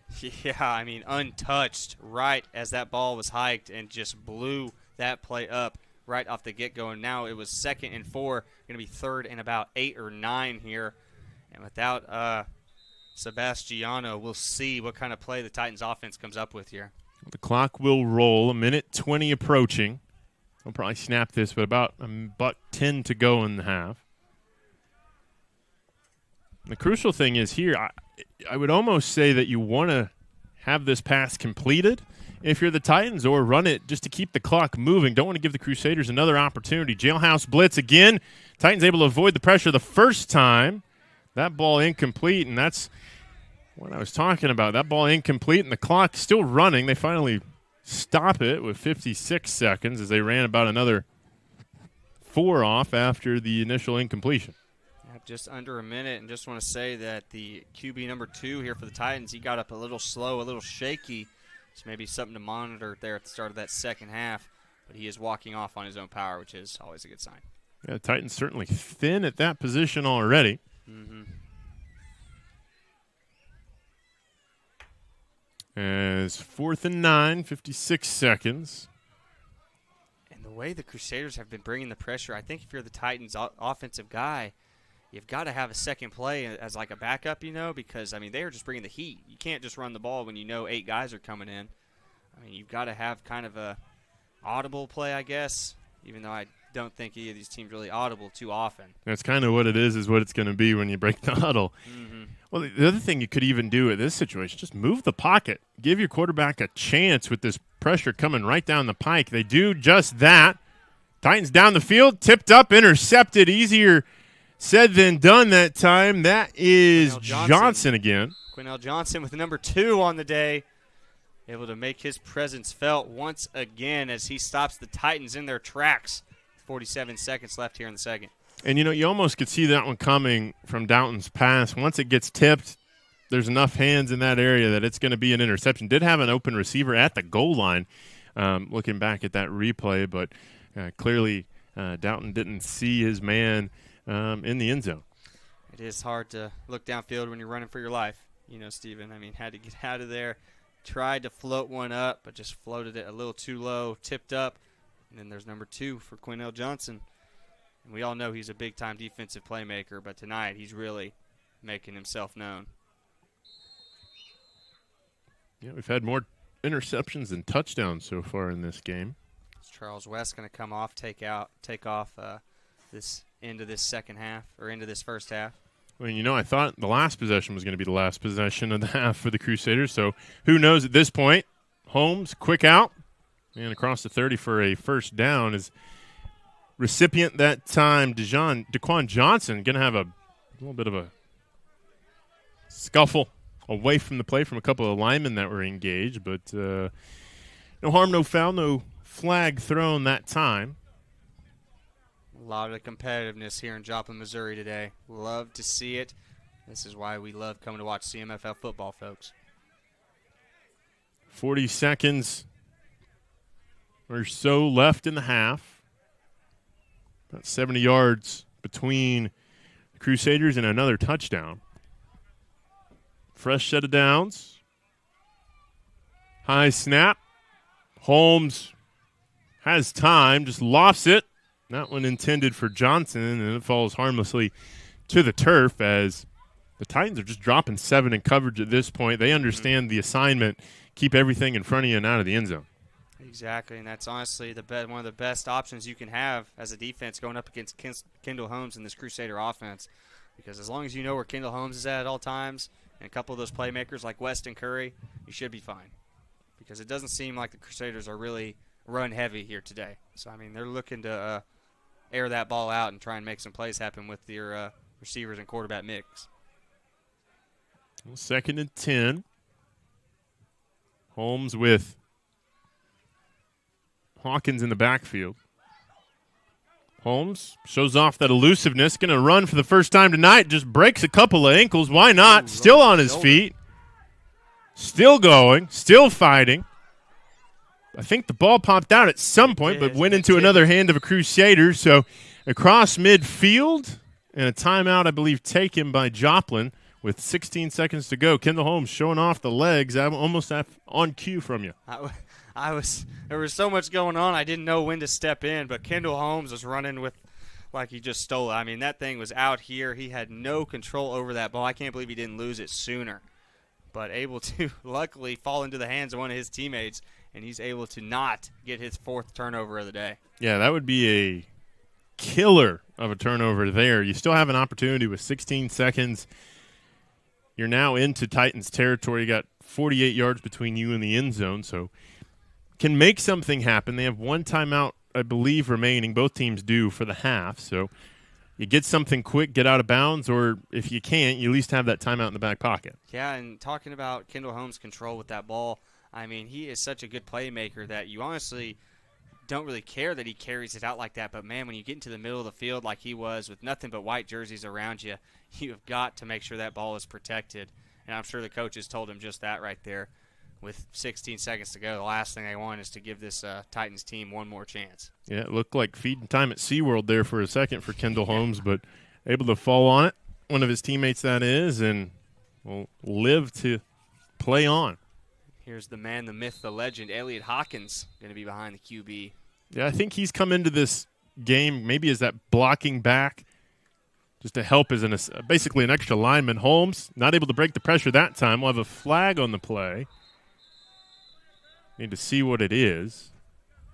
It's thrown in the middle of the field by the line of scrimmage, so you might think an offensive hold. Yeah, just from where the location of the flag was, I'm thinking the same thing, Steven. 11 seconds. Oh, a face mask going to be on the Titans, so we'll walk off a few yards.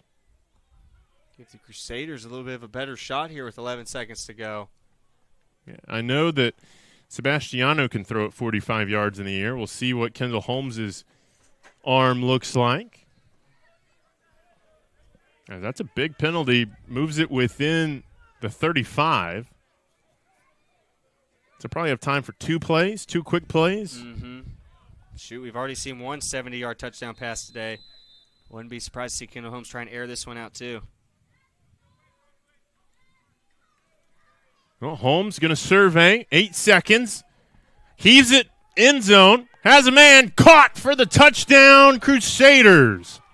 What a great job by that O-line for the Crusaders. Kendall Holmes had all day to get rid of that one. And then, of course, Tajon Curry sees his quarterback's in trouble, just breaks across the field, gets open, finds the space, and that's 6 for the Crusaders once again. Yeah, Curry just runs to the open space in the back of the end zone on top of the U and MSSU and brings it in with 2 seconds left to go in the half. The Crusaders extending their lead.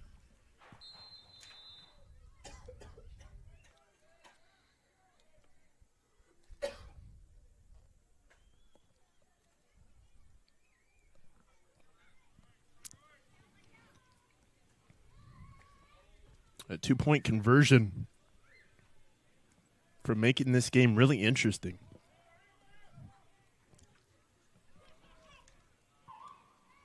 A little trickeration. Finds Curry once again. As that was Daquan Johnson on the throw. Number 7 in your program. Makes it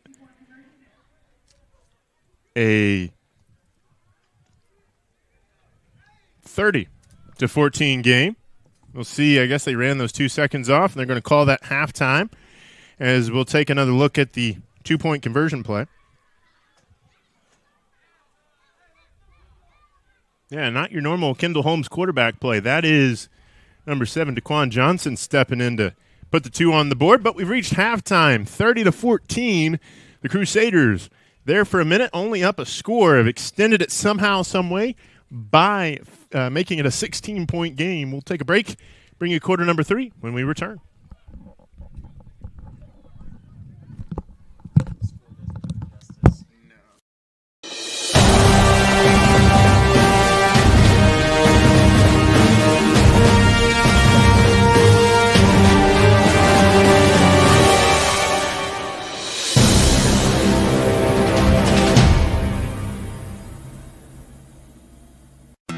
Since 1941, the Dickey's family has been smoking the very best quality meats, low and slow, for 14 hours every day.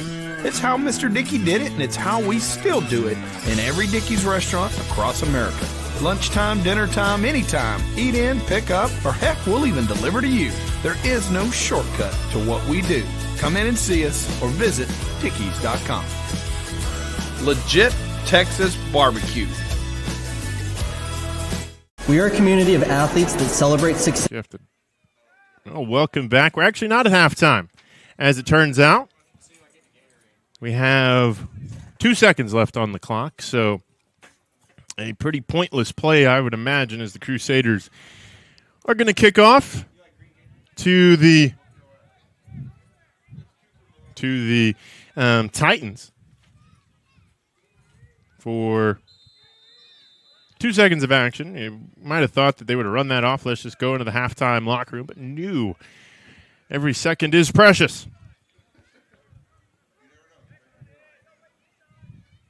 Oh, all the leg in the world in that kick, and we got 1 second left. Nope, they ran it off. The clock operator is doing us all a favor in the press box. So, now officially at the half, your score, Joplin 30, the Midwest Titans 14. We will take the halftime break. We will see you here in a few minutes.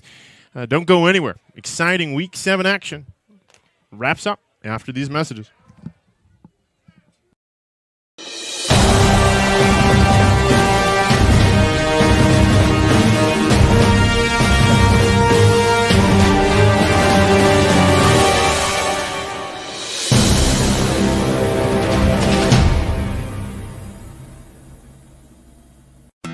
Since 1941, the Dickey's family has been smoking the very best quality meats, low and slow, for 14 hours every day.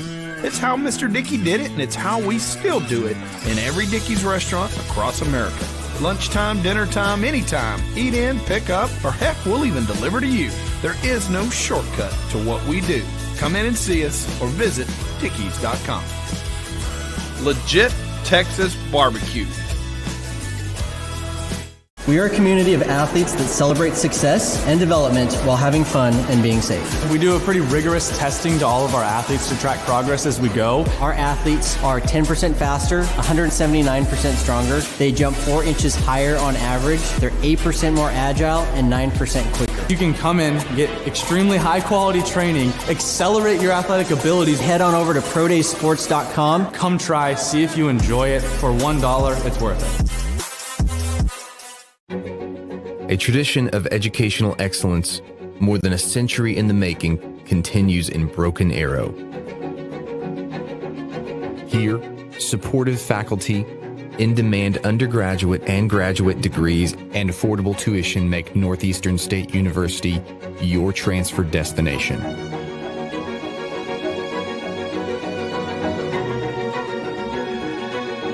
Finish what you started. Located in downtown Prairie Grove, Prairie Grove Auto and Farm Supply has been serving the community since 1983. They carry a large selection of inventory to keep your automobiles and farm equipment running smoothly year after year.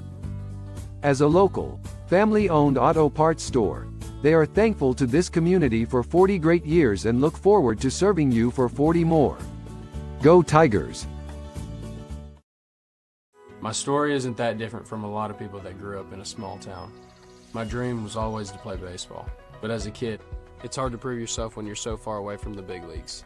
When no one else thought I was good enough, our community did. From family to friends, coaches, and local businesses, my community built me into the player that I am today, and I'm just getting started. When you have the support of a community, anything is possible. First Community Bank, where community comes first. There's no place like home. Whether you live in Oklahoma, Arkansas, or Missouri, Realty Mart USA is your go-to real estate company for residential, commercial, agricultural, or land. We believe in strong connected communities and sponsor local events. Realty Mart USA, supporting our communities, supporting our future.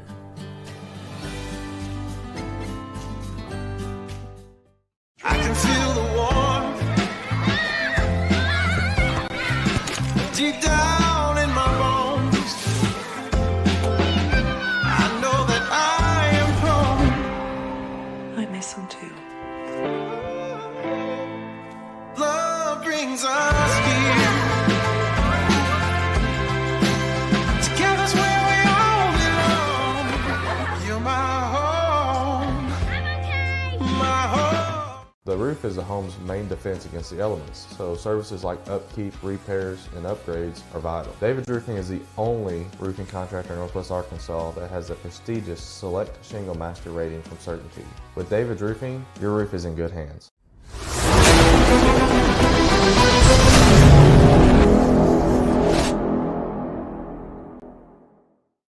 In 1851, the Cherokee ignited the lamp of learning in the wilderness. For more than a century, this has been a gathering place where minds are developed and lifelong relationships are made, where dreams find direction. The lamp burns brightly still at Northeastern State University. With the taste of friends, family, and backyard barbecues, Bentonville Brewing Company. Family owned, family operated, family friendly. Pick up a 6-pack of your favorite IPA, porter, sours, or any one of the delicious flavors Bentonville Brewing has to offer. Or enjoy a cold one on tap at your favorite restaurant. Bentonville Brewing Company. Quality, consistency, assume your natural state. Bentonville Brewing Company, Bentonville, Arkansas. Things could be stranger, but I don't know how. I'm going to change this now. Spend a lifetime trying to figure it out. I'm going to change this, ripping out pages. I'm going to change this now.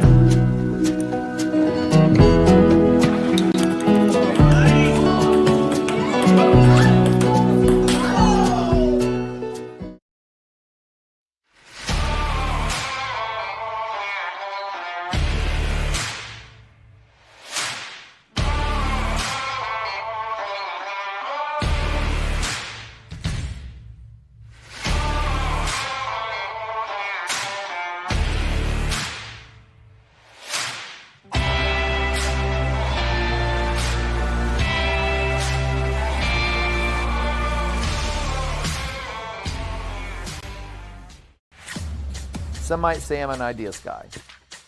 I'd like to think of myself more as a doer. I like to make things happen, both for myself and for the people my businesses serve. Signature Bank has been crucial in that for me, from starting my moving businesses to expanding into mobile minis, all the way to our current office and warehouse space. Signature has advised and supported me every step of the way. I can feel the warmth deep down in my bones. I know that I am home. I miss him too. Love brings us here. Together's where we all belong. You're my home. My home. The College of Education at Northeastern State University prepares educators, mental health providers, and fitness or health professionals with undergraduate and graduate programs. Choose from degrees in elementary, secondary education, special education, health and human performance, psychology, and more. Be ready from day one at Northeastern State University.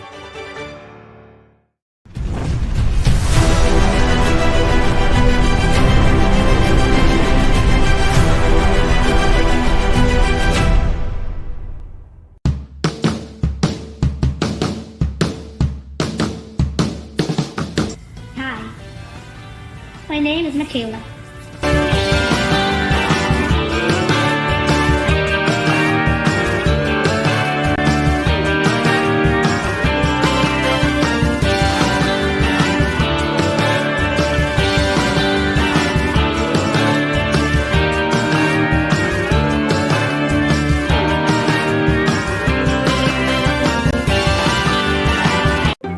We are computer science pros, chemists and lab technicians, health professionals, mathematicians, and science educators.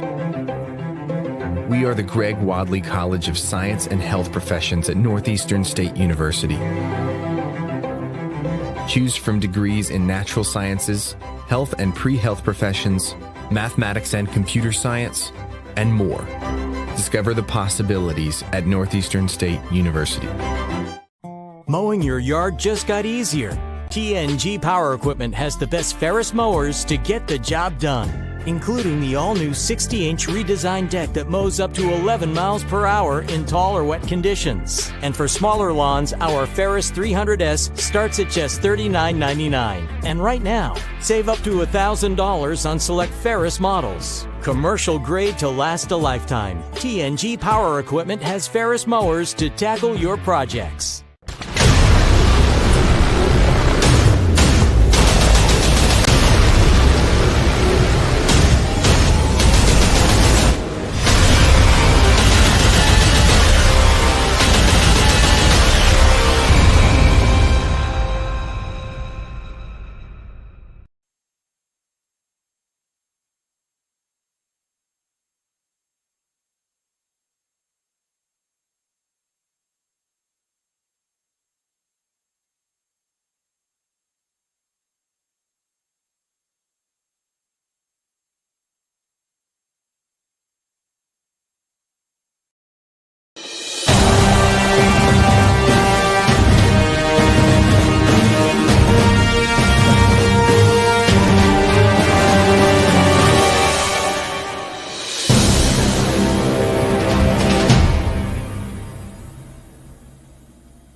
Since 1941, the Dickey's family has been smoking the very best quality meats, low and slow, for 14 hours every day. It's how Mr. Dickey did it, and it's how we still do it in every Dickey's restaurant across America. Lunchtime, dinner time, anytime. Eat in, pick up, or heck, we'll even deliver to you. There is no shortcut to what we do. Come in and see us or visit Dickeys.com. Legit Texas barbecue. We are a community of athletes that celebrate success and development while having fun and being safe. We do a pretty rigorous testing to all of our athletes to track progress as we go. Our athletes are 10% faster, 179% stronger. They jump 4 inches higher on average. They're 8% more agile and 9% quicker. You can come in, get extremely high quality training, accelerate your athletic abilities. Head on over to prodaysports.com. Come try, see if you enjoy it. For $1, it's worth it. A tradition of educational excellence, more than a century in the making, continues in Broken Arrow. Here, supportive faculty, in-demand undergraduate and graduate degrees, and affordable tuition make Northeastern State University your transfer destination.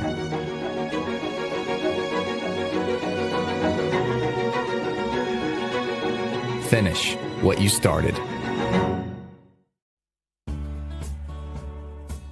Located in downtown Prairie Grove, Prairie Grove Auto and Farm Supply has been serving the community since 1983.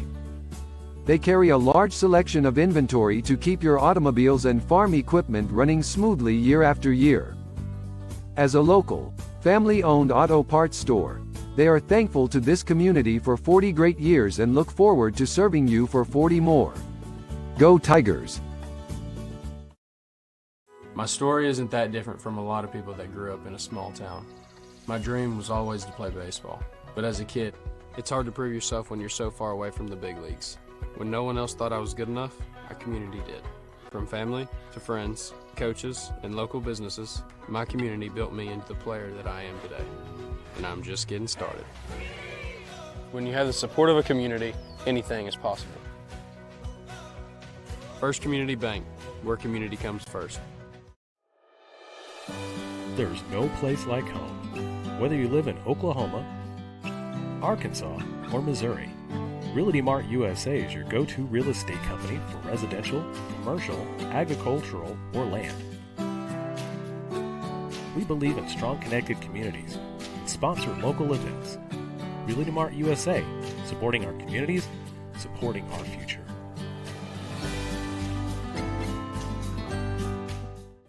I can feel the war deep down in my bones. I know that I am home. I miss him too. Love brings us here. Together's where we all belong.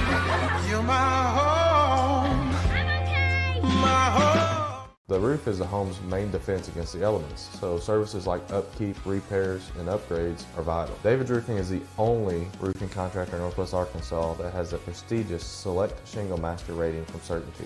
With David's Roofing, your roof is in good hands.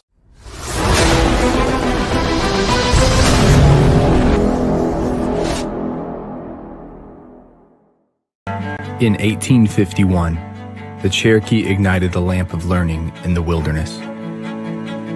For more than a century, this has been a gathering place where minds are developed and lifelong relationships are made, where dreams find direction. The lamp burns brightly still at Northeastern State University. With the taste of friends, family, and backyard barbecues, Bentonville Brewing Company. Family owned, family operated, family friendly. Pick up a 6-pack of your favorite IPA, porter, sours, or any one of the delicious flavors Bentonville Brewing has to offer. Or enjoy a cold one on tap at your favorite restaurant. Bentonville Brewing Company. Quality, consistency, assume your natural state. Bentonville Brewing Company. Well, welcome back as we get set for the start of the second half. Your score here in Joplin, 30-14. The Crusaders lead after a topsy-turvy end to that first half. Stephen Blackston, Carter Randolph with you as the Titans will be getting us underway once this ball is in the air. And a little onside. Titans able to fall on it, though. No surprise there, as the Titans will, again, have great starting field position in this ballgame. Yeah, Titans able to come out with a strong start once again. Able to come out and put a stamp on this second half.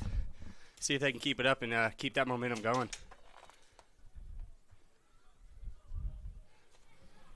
Yeah, it should be interesting to see what adjustments both teams have made to start this second half, as the sun is starting to set here in Joplin. And so with that setting sun, the temperatures will fall as well, as we are pretty much all underneath the artificial lights here in Southwest Missouri. 85, feels like 88 at the moment. Still no Sebastiano.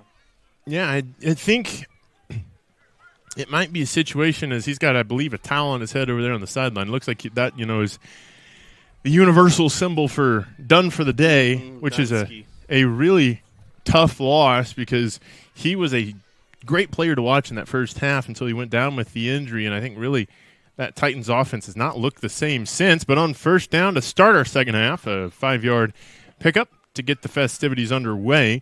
That's going to be Jay Robinson, the running back that time. Big Jay Robinson. They kind of got a double-headed dragon back there in the backfield with Marlon Brown and Jay Robinson. A little bit of speed, a little bit of power, best of both worlds. Titans really weren't able to get that going in the first half, but I expect them to kind of try and ride that train, for lack of a letter term, here in the second half. And if you're not paying attention at home, yes, he did just try and shoehorn a Hannah Montana reference in there with best of both worlds.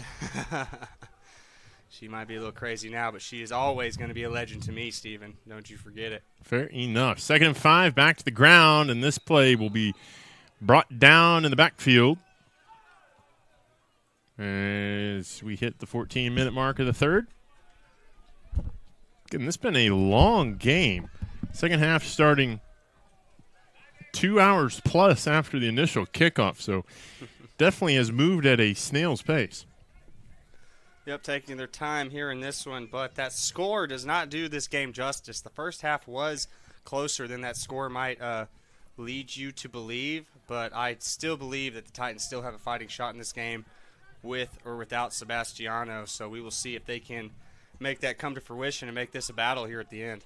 Yeah, I'd be curious to see how this game would look if Sebastiano was still in it. Pitch play to the outside, not enough for a first down, but will be close to a manageable 4th down play. But, of course, we have a flag on the play.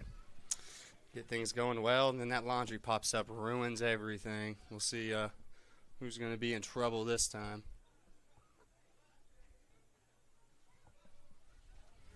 The officials talking it over.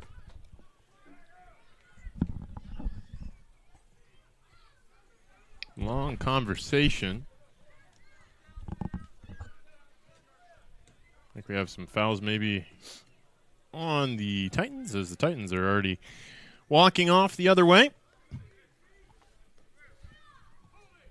Yep. And there's the call. A hold on the Midwest Titans. Going to back it up and make it a real long second down. And after such nice running from Jay Robinson, I mean, two great back-to-back run plays for him, 5+ yards on both carries, just to be brought back to make it third and really long, about 3rd and 17 here to try and convert this first down. So we'll see if the Titans can come up with anything crazy or maybe a little bit tricky to try and get those 17 yards back. Yeah, haven't seen any trickeration out of the Titans today. Might be a time to flip to the back of the playbook and just try something. See if they can kind of kick-start this engine here. Another blitz comes. We'll move the pocket. Nice block for Marlon Brown. Thrown downfield, intercepted. That's been the moral of the story since Sebastiano's gone down, and the Crusaders will take over on their side of the football field for their first possession of the second half after the turnover. Yeah, tough throw for any quarterback to make. I mean, he's rolling out left, right-handed guy. Has to turn his whole body to try and square those shoulders to make the throw, and just can't get him squared enough as that ball kind of floats out away from his receiver and falls right into that black jersey to give this Crusaders offense another chance to put points up on the board. Yeah, it'll be interesting to see. We've talked about it with Downton coming into the game to spell the injured Sebastiano. Will the Crusaders now be able to really just put the nails into the coffin in this third and fourth quarter? Yeah, I'm expecting a lot of run here, trying to kill that clock, not give the offense for the Titans enough time to even come back into this game. But I have been a little surprised with the play calling here for the Crusaders. Not that it's been bad by any means. I mean, they got 30 points on the board in the first half. Can't complain about that at all. But I do expect the passing to die down a little bit here in the second half for sure. And as if on cue, it's your boy Carter Hawkins stumbling, rumbling, bumbling for 8 or so yards on 1st and 10. The man, the myth, the legend. Didn't see him as much in the first half, but, man, it's always fun watching the big boy run. You know, thinking about it, maybe that is by design. The second half, everybody's worn down. You have a fresh Hawkins. It's like a wrecking ball on an abandoned building at that point. Yeah, and also, like you said earlier, keeping his legs fresh. I mean, a big boy running in this heat, that'll tire you out, so maybe just making sure he's always ready to go. Oh, broken play, I think, that time. Yeah, I think so, too. As broken play turns into an incomplete. As, oh, my gosh, he was calling for it as well. Charles West there, left alone on the broken play, was wide open, called for it, and just a little street football there could not come to fruition. Not a white jersey within 10 yards of Charles West right there. And a tough throw for Kendall Holmes to make, but one he definitely should make. I mean, it is across the field, but, man, no one around him, just float it to the man. You know Charles West is going to make a move right off the bat anyway. Yeah, you know, the rule of thumb is if it hits you in the hand as a receiver, you got to catch the football. So after the incompletion, 3rd and short. This time back to the ground for Hawkins. Oh, a nice cut in the hole. Gets it across midfield and into Titans territory for the first time in the second half. And that is something that always seems to surprise that defense that first time they see it. That little side shuffle from the big boy, number 29. You don't expect it. You expect him to just lower that shoulder and try and push his way for yards. But, man, he's got a little bit of the shifty feet, a little bit of the ballet in him, if you know what I mean. A little bit of a shift to the right, shift to the left type deal. He's certainly nimble as he hits the hole.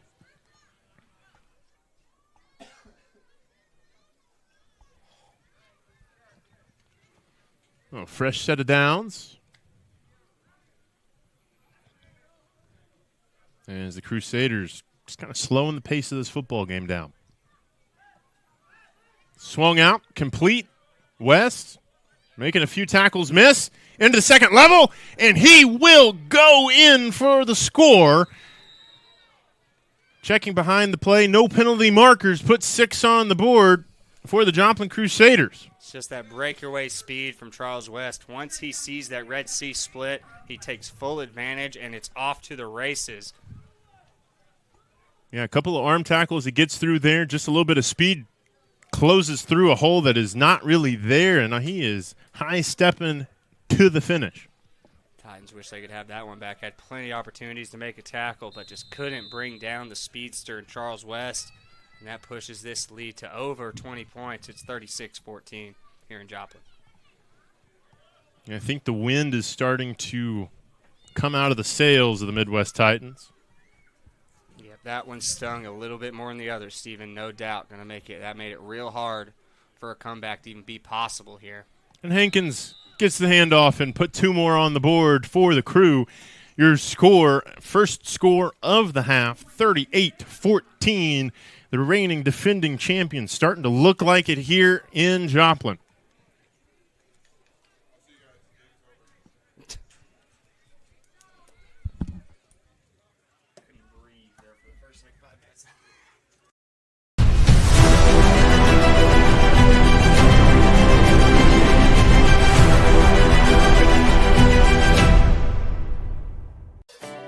With the taste of friends, family, and backyard barbecues. Bentonville Brewing Company. Family owned, family operated, family friendly. Pick up a 6-pack of your favorite IPA, porter, sours, or any one of the delicious flavors Bentonville Brewing has to offer. Or enjoy a cold one on tap at your favorite restaurant. Bentonville Brewing Company. Quality, consistency, assume your natural state. Bentonville Brewing Company, Bentonville, Arkansas. Welcome back as we get set for kickoff for the Crusaders. After that impressive march down the field. Took no time at all. We'll see if the Titans really have an answer, Carter. Since Sebastiano's gone down, they've had a couple of plays, a couple of drives that had some promise, and then they fall apart. Yeah, if they were a pirate group, I mean, the boat is taking in water right now, and they need to start plugging holes. And what I mean is they need to put some points on the board as they get a great kickoff return yet again. I mean, not as good as they have, but down to the 40. Nothing bad about that field starting position. So we'll see if they can take advantage here and maybe give just Marlon Brown and Jay Robinson the wheels or the reins and just let them take over here. Yeah, see if the Titans commit to pounding it like the Crew did on the last drive. Again, without having Julius Sebastiano in the game, that has been the killer for the Titans. They scored 14 early in the first half, but that has been all for the visitors this evening. And last week they were defeated 28-12 in Wichita against the Skyhawks. So the Skyhawks, the way things are going, they are on a great trajectory to maybe sneak into that 2 seed in the Great Plains Conference. Definitely anybody's ball game right now. I mean, anything could happen. Still a couple of weeks left to go here. This game definitely matters. The Skyhawks game matters this week. But we'll see in the coming weeks who has the most drive and who has the most heart to finish this season out on a strong note. Well, flag comes in almost immediately. Nothing on that play. Maybe back to the line of scrimmage for the Titans. But, yeah, to that point, the Bears have run off and done what they have needed to do in this new season. But still a lot to be settled the rest of the way down the order in this side of the conference. No doubt, and a lot of good football teams in the CMFL, but I think we can all agree the Great Plains Conference is just stacked from top to bottom, so whoever can end up making it out of that group, I mean, has basically survived a free-for-all in there. I mean, anyone could have came out on top of that thing, so for the Bears to be undefeated like they are right now, it is very impressive. And especially those teams below them are just as impressive almost. Yeah, I was going to say, make the point that, even because the Bears took a year off last year as well. Took a year off and came back better. I think that's just the Kevin Cox effect. It might be. Well, 1st and a mile for the Titans. Low snap, gets by the quarterback. And that football loose, finally corralled by Downton. Nearly another 6 points for the Crusaders if they were able to swat that ball out of there. I'm surprised he was able to come down on that. Didn't look like he was really committed to getting that fumble back, but able to fall on it anyway. You know, going to be second and about 30 here, I think. I mean, second and real long. Yeah, I think they're snapping this one from Webb City at this point. Yeah, no doubt. As you see there, just kind of a weird situation. The Titans have already given up 1 safety tonight. They don't want to make it 2, as they have to get to midfield to get a first down. Just to put that in perspective for everybody at home, you can't see the other end of it. But it'll be 2nd down and a lot. Let's just say it's 4-down territory here, folks. Quick pitch out to the far side. Will be a positive play this time for the Titans. And he will go all the way. Just a simple pitch play to Jay Robinson. But like we've seen here all day, he is quick as lightning. And once he sees that daylight in front of him, it is off to the races, and he takes full advantage for about a 90-yard touchdown run. Yeah, we'll take another look at it. Just when they're putting the dirt on the Titans here in the press box, they say, hey, not quite enough. We ain't dead yet. Mm-hmm. Jay Robinson says, hold on just a second. I didn't drive all this way down here for nothing here. He certainly did it. He, I think now is, I would say, the reigning play of the game getter after taking that one to the crib. He might need to go on the sideline, take a blow of oxygen for a second. No doubt, 90 yards. What a run. And also, I mean, he broke about 3 tackles just to get there. So, I mean, what a run by number 31, Jay Robinson. Props to you, sir. Well, waiting the 2-point conversion.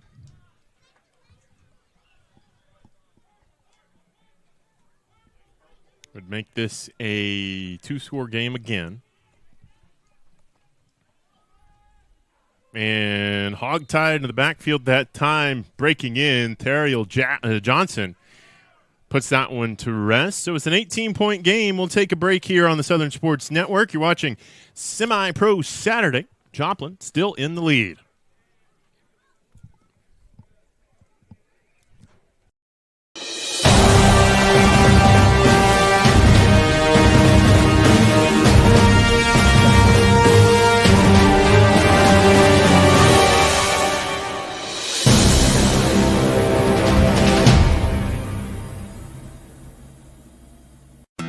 Since 1941, the Dickey's family has been smoking the very best quality meats, low and slow, for 14 hours every day.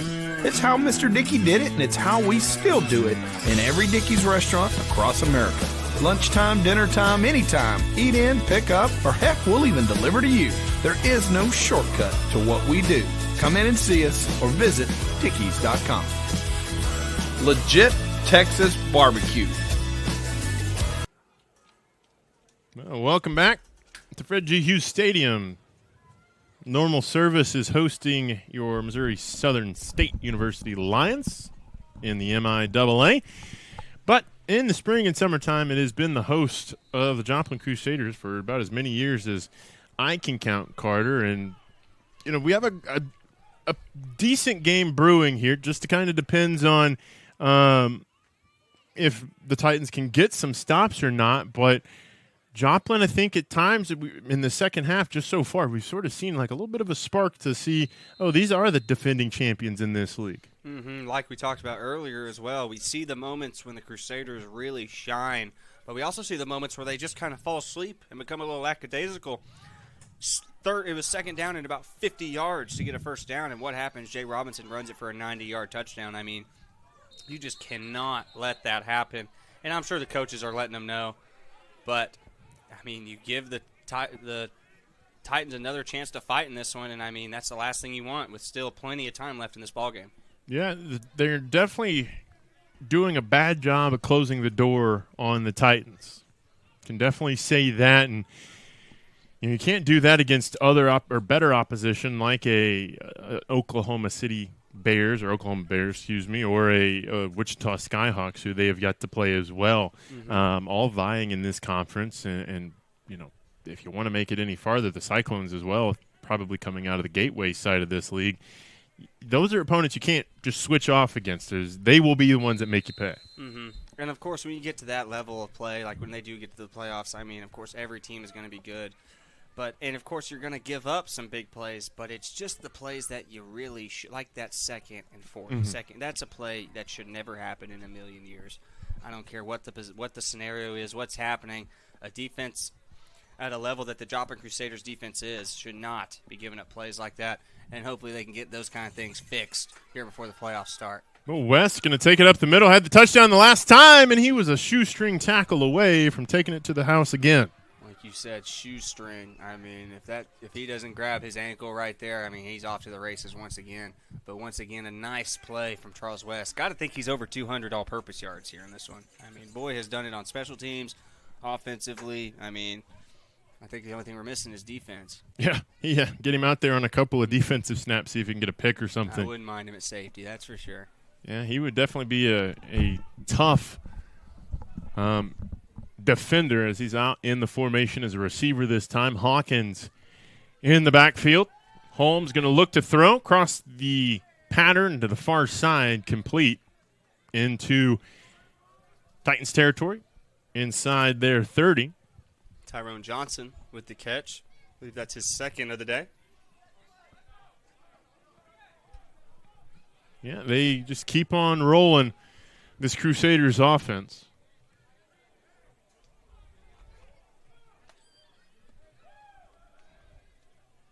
Fresh set of downs.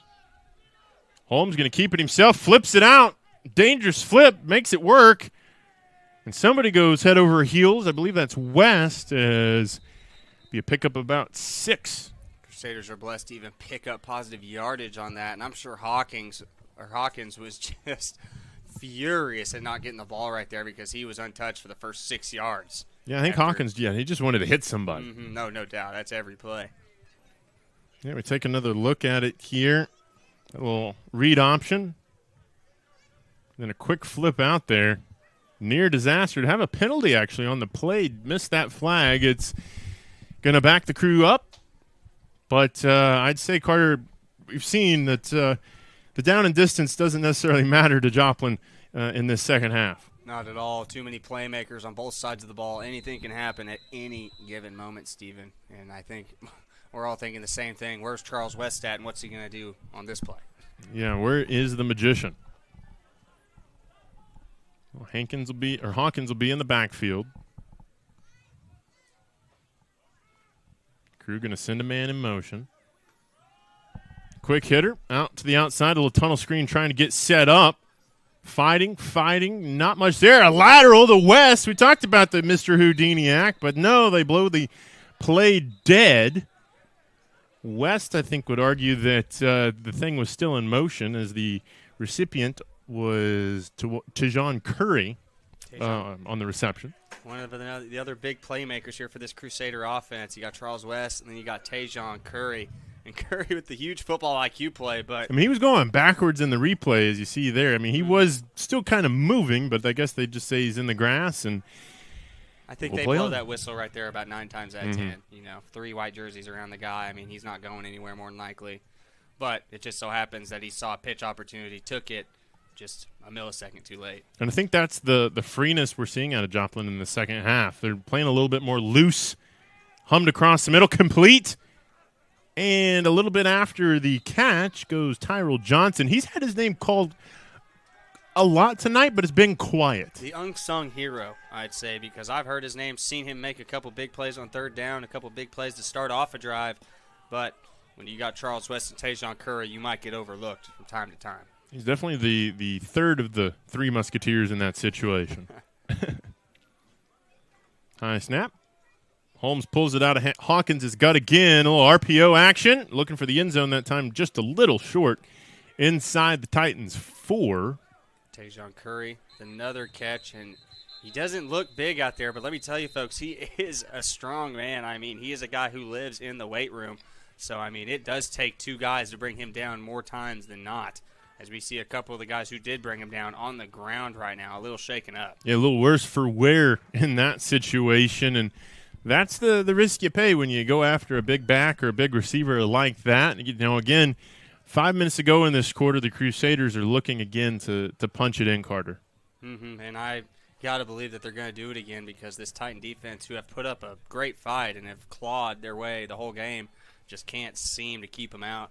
It doesn't matter if it's a throw or run. I think the Crusaders just have their number tonight. Yeah, I think the offense for the Crew is just that hair more apt to getting after the defense. We'll take a quick break. You're watching the CMFL on the Southern Sports Network.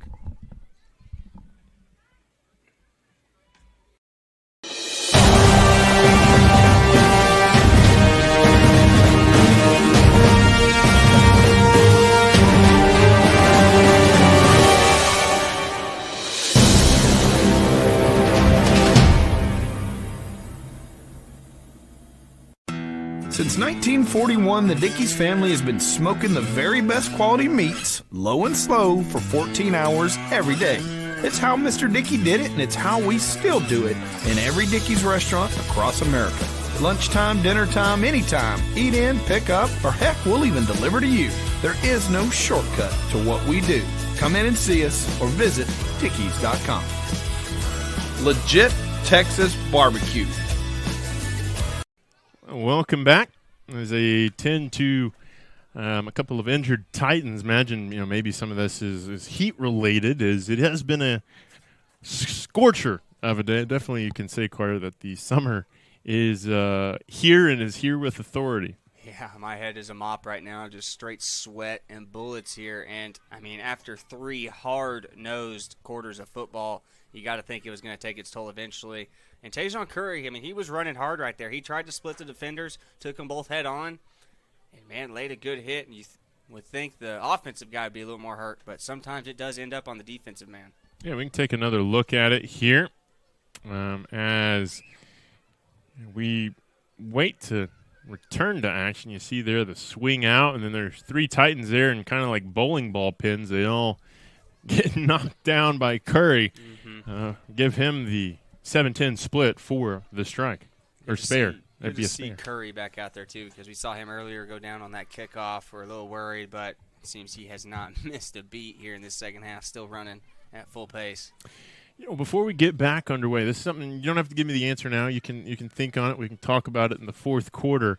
But we mentioned this at the beginning of the broadcast. Jacob Park was brought in this year to be the starting quarterback, Iowa State QB, to get over on top of Kendall Holmes, as Holmes tries for the end zone that time, incomplete. But Kendall, I think tonight has shown, there's a reason he's the reigning MVP, a champion. But I'd like to get your thoughts going into the fourth quarter here later. Just go ahead and think on, this Park-Holmes conundrum that the Crusaders might have on their hands towards the playoffs. I think you used the perfect word for that one, conundrum, because there's about any way this thing could go any which way. I mean, you got 2 great guys, but I'll think on that one, and we'll come back to it in the fourth, and I'll give you a more definitive answer, see at least my opinion on the whole process of how I think it'll play out. Well, 2nd and goal after the incompletion. Got Hawkins in at the Wildcat, snapped over his head. Hawkins able to get back to it. You might just throw it out of bounds if you're Hawkins, but he's going to fight everybody on the Titans defense. And, well, that is a net loss of, I believe, about 20 yards, some quick math. Like I've been saying all broadcasts, we all love us some Elliott Hawkins, number 29. I mean, he loses 20 yards, and not his fault, but loses 20 yards. First guy that comes and tries to tackle him, just get off me, son. Bounces him right off. So, huge loss for the Crusaders. Kind of makes this game a little bit more interesting because we thought that was surefire points right there, but that makes it a little different. But yeah, you see Hawkins like, all right, get off me. Okay, you guys coming on too? All right, you got to at least bring 2 of you if you're going to take me down. Literally. 2 or 3 or 4s, yeah. That's what it'll take. Well, this opens up the playbook a little bit more for the Crusaders, I suppose, if anything.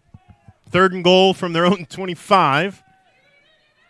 And going back farther on the sack, down goes Kendall Holmes. And this is one of those moments we talked about. The Crusaders just kind of switch off sometimes. They play great maybe for 90, 85% of the game, but that's that other 10, 15%. You just kind of scratch your head. Literally, that's all you can do is scratch your head because it was going so well for him. And then all of a sudden, just a terrible snap just completely turns this game back on its head. And now the Titans, once again, have gotten life breathed into them. I got to say, I wish if we could go look back at that sack, I want to watch that groovy moves from number 93, Ken Davis. He was getting after it after that sack.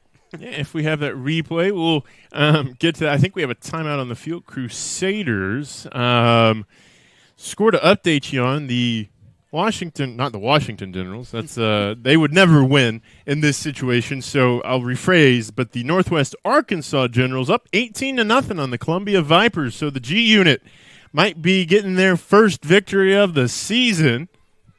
I know Marcus London and company down there in Northwest Arkansas. It's been a tough year. It's been a tough existence for them since 2020. Just have kind of been the proverbial redheaded stepchild of whatever league they're in. They've been beaten down, but looking to maybe get a victory on merit here in Week 7. Try and get one into the score on the win column, into the left-hand column for them. We shall see. We'll get updates on that as they come. And just so quick point out over to that Generals game, Coach London is a very respected guy in this semi-pro football community here in our little 4-state quadrant.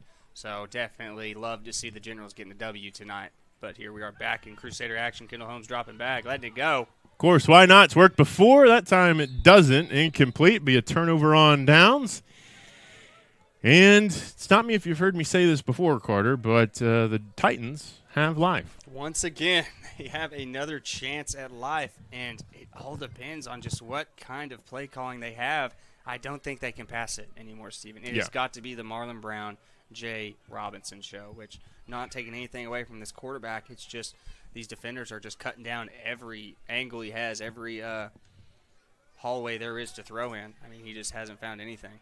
Yeah, it is not going well for backup quarterback D. Downton. Again, the reason he ended the game in the second quarter, Julius Sebastiano went down with an injury behind the play. And, yeah, it's been his show, Downton's show, ever since. But, yeah, you're right. I think the law offices of Brown and Robinson have to get after it here in this third quarter if the Titans want to stand any chance. Another update for you, 15-12, Cyclones over the Falcons. Will confirm if that is a final or not. Another quick pitch, the play they scored on last time. This time, not going to be a 90-yard touchdown, but a loss of about 3 on the play. And the clock will run nearing the 3-minute mark of the quarter. Great tackle there from that Crusader defender as he uses the running back's own momentum against him, kind of spins him to the ground. It would be a nice tackle for loss there, going to make it 2nd and 13. Again, you know, that's the tricky thing for the Titans. If this ground game doesn't work, what do you got? It is really slim pickings if they can't get anything going on the ground other than maybe a broken play or two. Yeah, no run game equals a big challenge here for the Titans offense. And with the clock ticking away, I mean, we're just about to be under the 2-minute 30 mark. They kind of need something to happen now. Well, Downton, left alone to his devices, he's going to decide to throw it down the field, and that one nearly intercepted as well. That's to your point, Carter. It has been a roll of the dice every time that ball leaves the hands of Downton. You never know what jersey is going to come down with it. And you'd think they'd have their eye on number 5, Cornell Johnson, as he almost comes down with his 3rd interception of the day, but just not able to keep track of number 5 as he is just all over the ball when it goes into the air.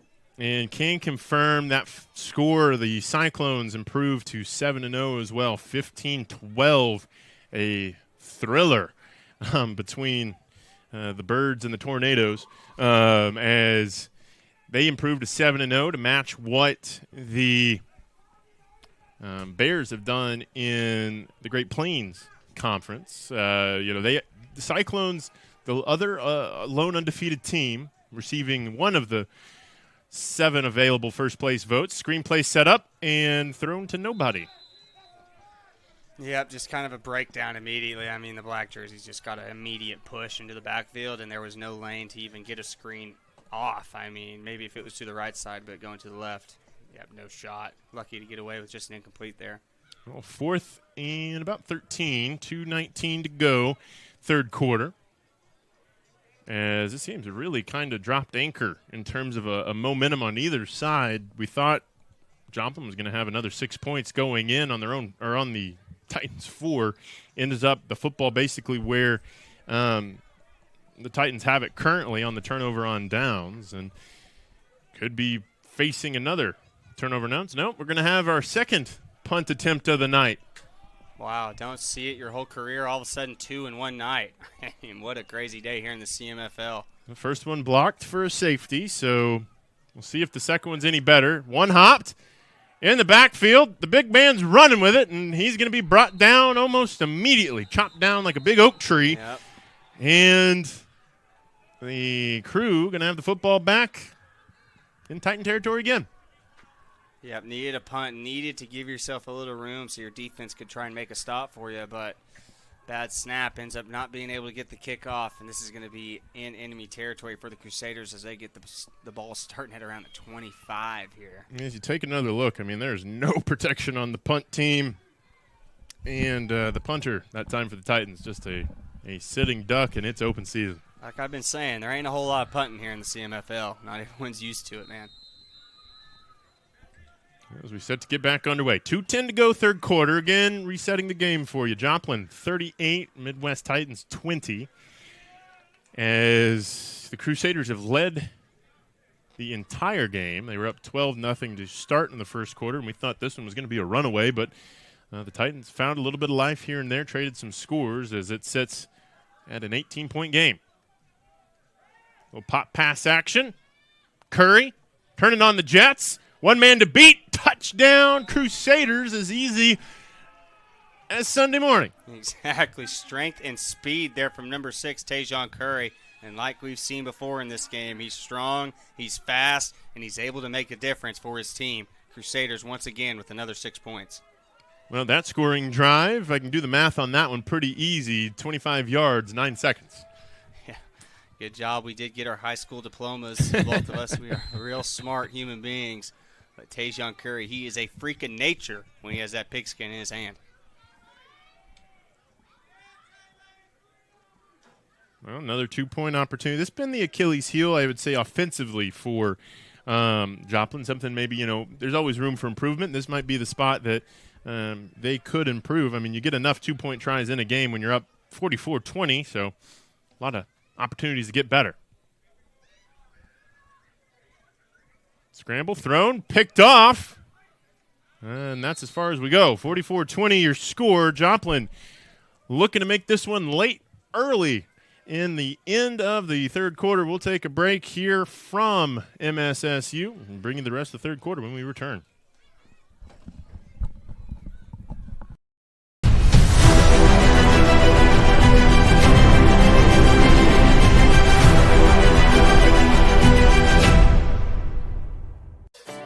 With the taste of friends, family, and backyard barbecues. Bentonville Brewing Company. Family owned, family operated, family friendly. Pick up a 6-pack of your favorite IPA, porter, sours, or any one of the delicious flavors Bentonville Brewing has to offer. Or enjoy a cold one on tap at your favorite restaurant. Bentonville Brewing Company. Quality, consistency, assume your natural state. Bentonville Brewing Company, Bentonville, Arkansas. Welcome back to Hughes Stadium here in Joplin. To update you on a few things. Again, the Bears have already won today. The Generals look like they're on their way to getting their first win of the season. Cyclones survive an upset scare. And the Central Illinois Cougars, another score final to update you on, they put a spanking on the Commissioners team, 33-0 over the Kansas City Panthers. 33-0. That's a heck of a score right there. A lot of points for one team and just absolutely nothing for the other. Going to be two completely different practices for both sides here next week. And not to mean this in a degrading way, but I would say just based on the quality of players in this league at this level, it's pretty impressive to shut somebody out over 4 quarters, 4 15-minute quarters. As you know, we've seen in this game with a backup quarterback, the Titans still have had some offense. No doubt. I mean, anybody can take over this game at any time. I mean, there's the Crusaders are not the only team in the league with 3 playmakers on offense. I mean, there are other teams with weapons. So, I mean, they can make a move at any given moment at any given time. You know, and there's been some really good ones over the years, whether it's been in the CMFL these last couple of years, the 4SFL before that. You know, I think back to some of the teams that Tulsa put out, the 2020, 21, and 22 teams in the 4SFL. Those Tulsa Gator teams were loaded with talent on the offensive side of the football as well as defensive. But, there's some really quality players in this league, whether that be at that quarterback position or a Danny Knighton, for instance, who can play pretty much any position on the offensive skill tree. As it'll be a rush on first down. The clock will roll. Under a minute 45 to go in our penultimate quarter.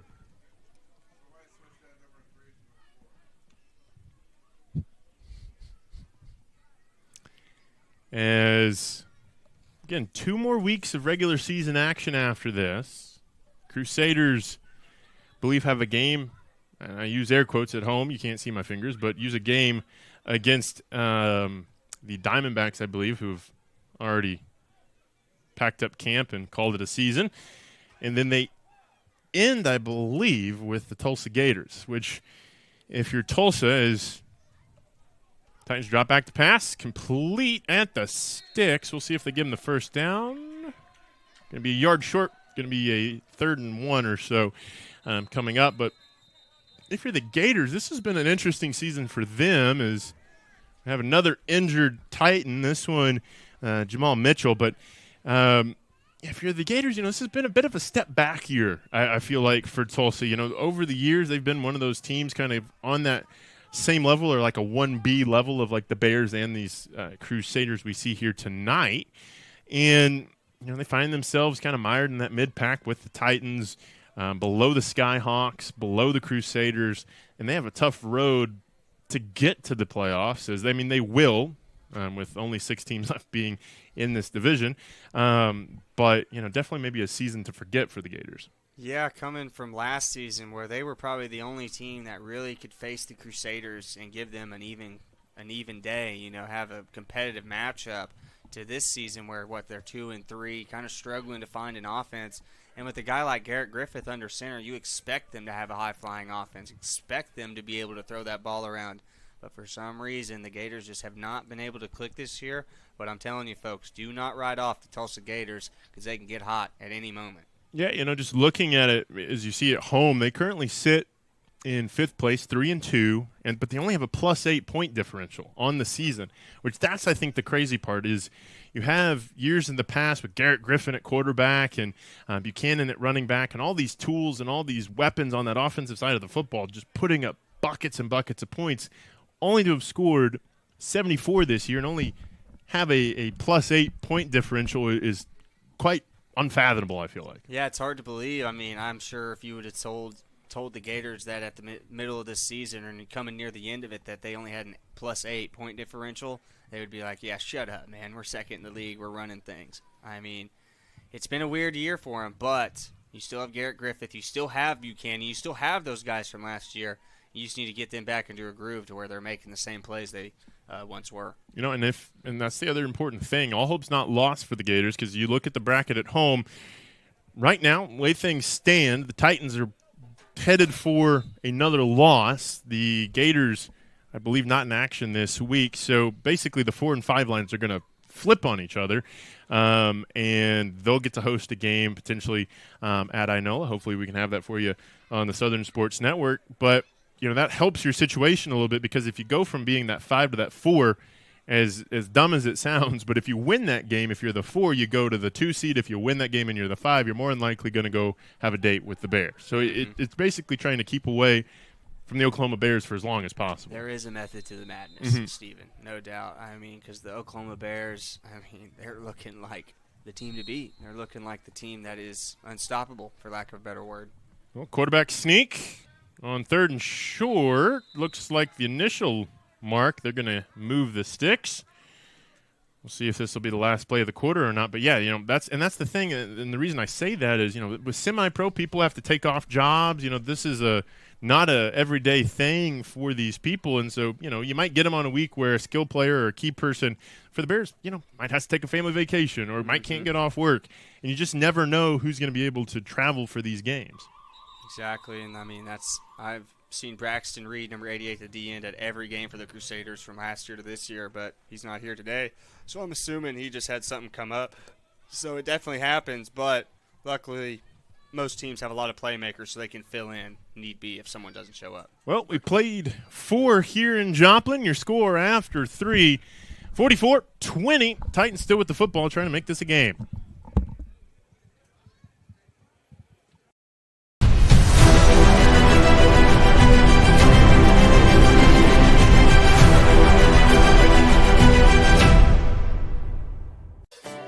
With the taste of friends, family, and backyard barbecues.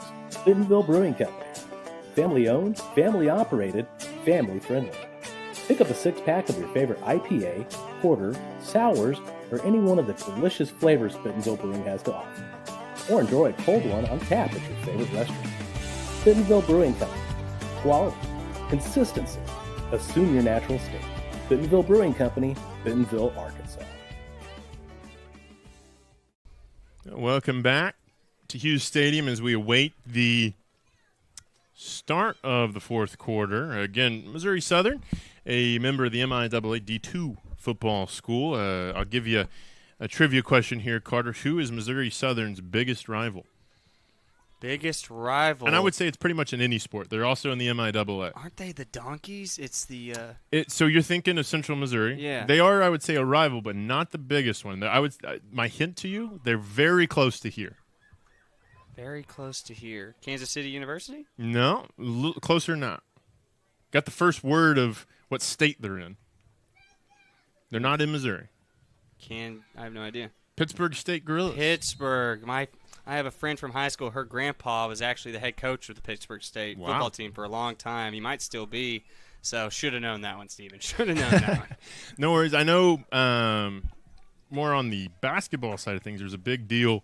I think a couple seasons ago, Missouri Southern's coach left to go to Pitt State and definitely ruffled some feathers with the Lions. Is kind of left for a little bit more money and a little better potential opportunity is the alleged conversation there. But, yeah, no, Pittsburgh State football program, one of the perennial powers in the D2 level. Missouri Southern, no slouches themselves as we get set to start the 4th quarter as nothing overly exciting on that play for the Titans. Of course, other MIAA schools, like you mentioned, University of Central Missouri, Northeastern State over in Tahlequah, home of the Riverhawks.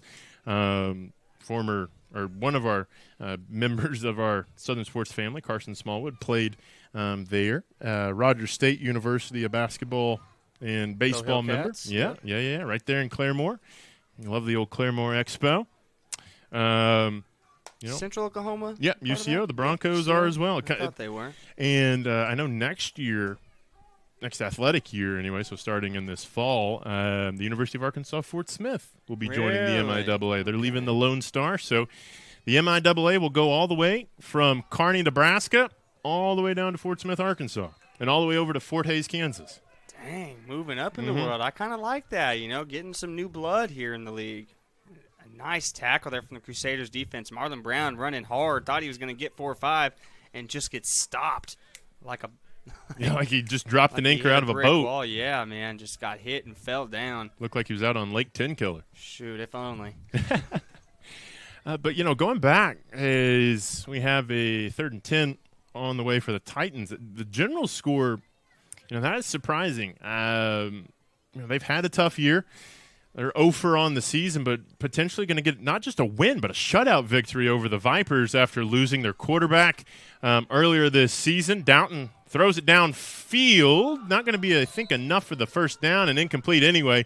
So 4th down on the way for the Titans. Great job on the effort from Washington, but couldn't keep it in bounds. Yeah, Washington, I bet he wishes he could get that one back because a great throw by number 18, the Titans QB. I mean, put it right to the numbers. I mean, I think that's when you kind of got to come down with. It was near the out-of-bounds line, but hit him right in the chest, man. Fourth down, we've seen 2 block punts from the Titans, so I imagine we won't see a third opportunity.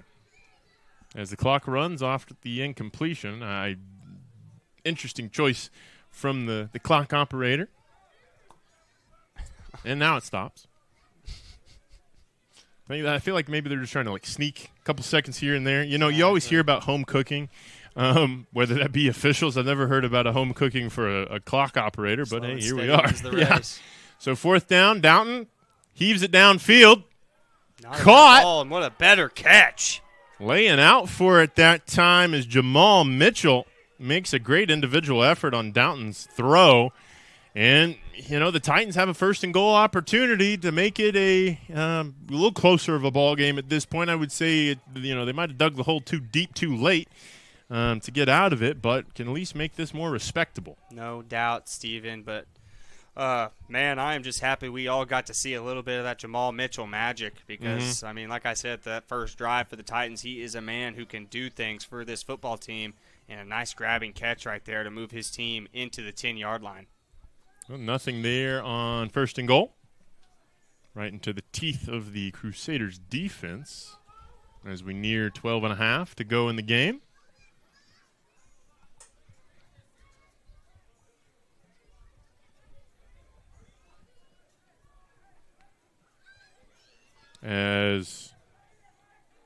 Second and goal.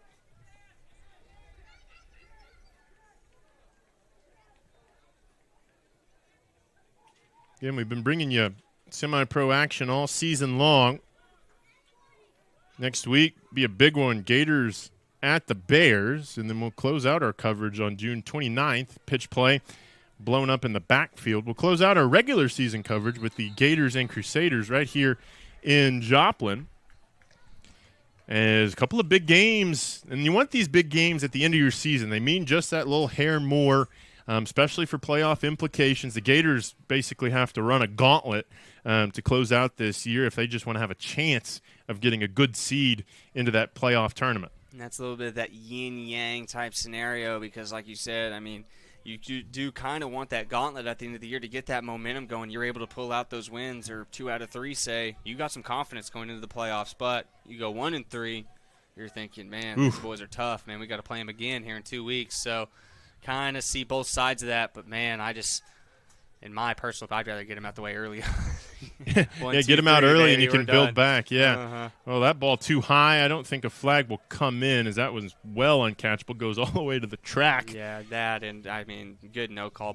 Both guys were grabbing John. I mean, you could have given that either way. So I like the no call. And I would say, to that point, as we take another look at it, the officials tonight have called a very clean game, I would say. Other than that, I was a little questionable on the early pass interference when that was like the 35-yard penalty where the ball was clearly underthrown and he came back to it. Yeah. But other than that, I really can't argue with much tonight. And we have seen him be a little bit call-happy here before. But, yeah, tonight, no complaints. I mean, everything except for the one you just talked about, everything has seemed fair and well-deserved, for lack of a better term. So kudos to the referee team here as the Titans look to make this more reasonable, get themselves over that 25-point mark. I believe would be one of the higher point totals that the Crusaders have given up this year. Downton looking downtown. That one intercepted in the end zone, so no points. Ball pops out. They're going to say he was down before the fumble. So we have a flag also on the play, so we got a lot to unpack here. We'll see which one, happened first, chicken or the egg. Was it the pick or the flag? As we take another look at the replay, Downton is just, it's never easy when you're the backup quarterback at any level, let alone at a semi-pro level where, the guy who's the starter is normally going to be your all-world player, probably your best player on your team. 9 out of 10 times, for sure. But, he's done the best that he can tonight. And like you said, he's done the best that he can. That wasn't a bad ball. I mean, it wasn't a dying duck, just floating in the sky, ready to come and hit the ground. I mean, it had good spiral. It was going towards where he wanted it. Just needed a little more oomph. And that's kind of been the name of the game with this backup QB. Just need a little more oomph. Need a little bit more experience. Just kind of a little bit more time with the ones, I would say. Well, he might, depending upon how severe the injury is to Sebastiano, might be getting that. And that, that's the thing at this level that's so interesting is the ball, it looks like, going to stay with the Titans in a reset of downs, as it'll be another penalty. We're starting to string them together. But what I was going to say is at this level, injuries, especially to some of these top teams or these teams maybe that sort of category below, can be massive year killers. When you lose, your superstar or your stud player, it's hard to fill that position with somebody just even maybe a quarter or half of the talent. Oh, you're exactly right. It's not every team has a Kendall Holmes that can step in and fill the shoes of a Jacob Parker. It's a good problem to have. Exactly. I mean, that is a blessing and a curse, honestly. But most teams have one good QB and a second that can get the job done but just isn't as gifted, for lack of a better term. So, yeah, injuries are key. And that's football in general. I mean, you see injuries happen all the time. That's why the 18-game schedule in the NFL was such a big deal. Because, I mean, like guys like all the running backs are, how the hell are we supposed to go 18 games without getting hurt, We're going against 300-pound men. And this is the same case. These boys might not be 300 pounds, but they are big men, and they have played football their whole lives and love the game. They certainly have, and we've kind of hit a bit of a stalemate, I feel like, here. Had a couple of cracks at first and goal, second and goal, third and goal, so on and so forth for the Titans. And, you've run, I think this is the 5th play within now the 15. We'll bump it back since they're outside the 10, but just have not been able to crack the code to get into the end zone this time. Mm-hmm. I feel like that's a little bit of our fault there, Steven, as we just talked about how good the referees were. And Downton going to scamper out of bounds. Picks up a yard. And we go under 10 minutes to go in the game. 5 minutes down, 10 to go in the fourth quarter. Your score again, 44-20. The Crusaders have led from the jump. Yep, came out hot, had a little bit of a couple hiccups, kind of let the Titans claw their way back in. Couple self errors on the Crusaders' part, but nonetheless, Kendall Holmes and this offense have really taken charge, and every time they saw an opportunity to make this lead bigger, they took it. They certainly have. Last week beating the Generals 46-6 down there in Northwest Arkansas. They're 44 points tonight, so averaging 45 over the last 2 weeks. That's a pretty good point total to be pushing going into the playoffs. It couldn't happen at a better time either, Steven. Yeah, they certainly are getting hot at the right time. That one in through a set of hands. Incomplete. Thought I saw a piece of laundry. I did too. Yeah, it's right there. Right beside the 10-yard line in the middle of the field. So we'll check the marker, take another look at it. That ball had some steam on it coming across the middle. Mm-hmm. Definitely will say all the quarterbacks that have partaken in this game have not been afraid to throw it over the middle. No. They see daylight, and they try and thread the needle, man. A couple of times they have, too. Kendall Holmes and Sebastiano, I mean, definitely have good wings on them. Well, we have approached 9:30. This game started 3 hours ago. Mm-hmm. Starting to feel like this is a Major League Baseball game at some points. Got to turn on the pitch clock somewhere. Exactly. 20 seconds, baby. Well, while they figure out this penalty, I guess now might be a good time to revisit that conversation, let you think on it a little bit with the situation for the Crusaders going into these last couple weeks of the regular season and into the playoffs with an injured Jacob Park potentially coming back into the fold. You have a Kendall Holmes who's put up 46 points last week, 44 points this week, has played relatively clean tonight. His strength is running the football, and tonight I think he showed that he can throw the football accurately as well, and find targets. As we have a timeout on the field taken by the Titans, we'll keep it here. But for you, this Park-Holmes debate is going to rage on, I feel like, for the next 3 weeks or so as we push for the playoffs. You have that bye week potentially for Joplin. What are your thoughts on it? I just don't see how you take Kendall Holmes out of this offense. I mean, he's gotten them to where they are now. Jacob Parker has been out of the game for a month, month and a half, 2 months. I mean, it's going to take him 2-3 weeks to even get back into that groove, get that shoulder right, get that elbow right, get the feel for where he needs to put the ball. And, I mean, you could have him as a backup Parker and, have Kendall Holmes on maybe a short leaf if you feel it necessary. But I don't know how you don't stick with Kendall Holmes if you're the Joplin Crusaders. I mean, we've seen him struggle at times, but this is the potential you can have with Kendall Holmes. 44 points on the night. I mean, still got 9 minutes left, and every touchdown has come by way of Kendall Holmes touching the ball on it one player or another. If it be just a pass or a quick toss, I mean, he finds a way. He certainly does, and he's done a great job tonight. Has kept it relatively clean. I think has, 2 or 3 interceptions, but 2 interceptions tonight. So, keeping that number down. Your defense has also done a good job of thwarting any points off of turnover opportunities for the opposition. So, I agree with you. I think Kendall Holmes has to be the quarterback through the rest of the season. You can get to the offseason, and, when you have the trophy in the case and you're sipping champagne and eating caviar, you can make that decision for what your 2025 team might look like. But, yeah, I agree with you. I think Kendall Holmes has to be the quarterback. He's the hot hand. He has the most experience at this level. He got you to the ship last year. Exactly. So, yeah, I think it's definitely a good problem to have when you have a former Big 12 quarterback on your bench. Is Downton heaving it downtown, and that one incomplete. And like you said, I mean, Kendall Holmes has been here. He's experienced. And once you put the trophy in the case, let the boys duke it out. Let them go into the offseason, fight each other for that one spot because, like coaches will always tell you, your spot is never safe. Yep. You lollygag, you play around, we'll find someone who wants to be here. You know what I mean?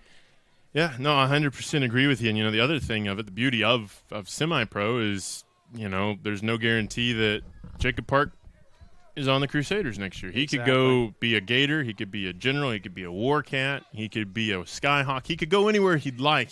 There are no, multi-million-dollar contracts and contract extensions like Trevor Lawrence got, this week. It's just sort of wherever you want to go play on Saturdays, that's where you can go. As we'll have a turnover on downs after all of that for the Titans. Yeah, it's going to be a turnover, and the Titans just – I think I've kind of called it in here. Just a little mix-up on that play, but they're just kind of dropping back and throwing it as far as they can. Yeah, I've had 8 straight and goal situation plays and turned it over on downs after all of it. Turned it over on downs technically twice. We did have the penalty where they got him the fresh set. We'll see if Sam Sturgis will send the starters out as – this one pretty much over, especially with another score for the Crew.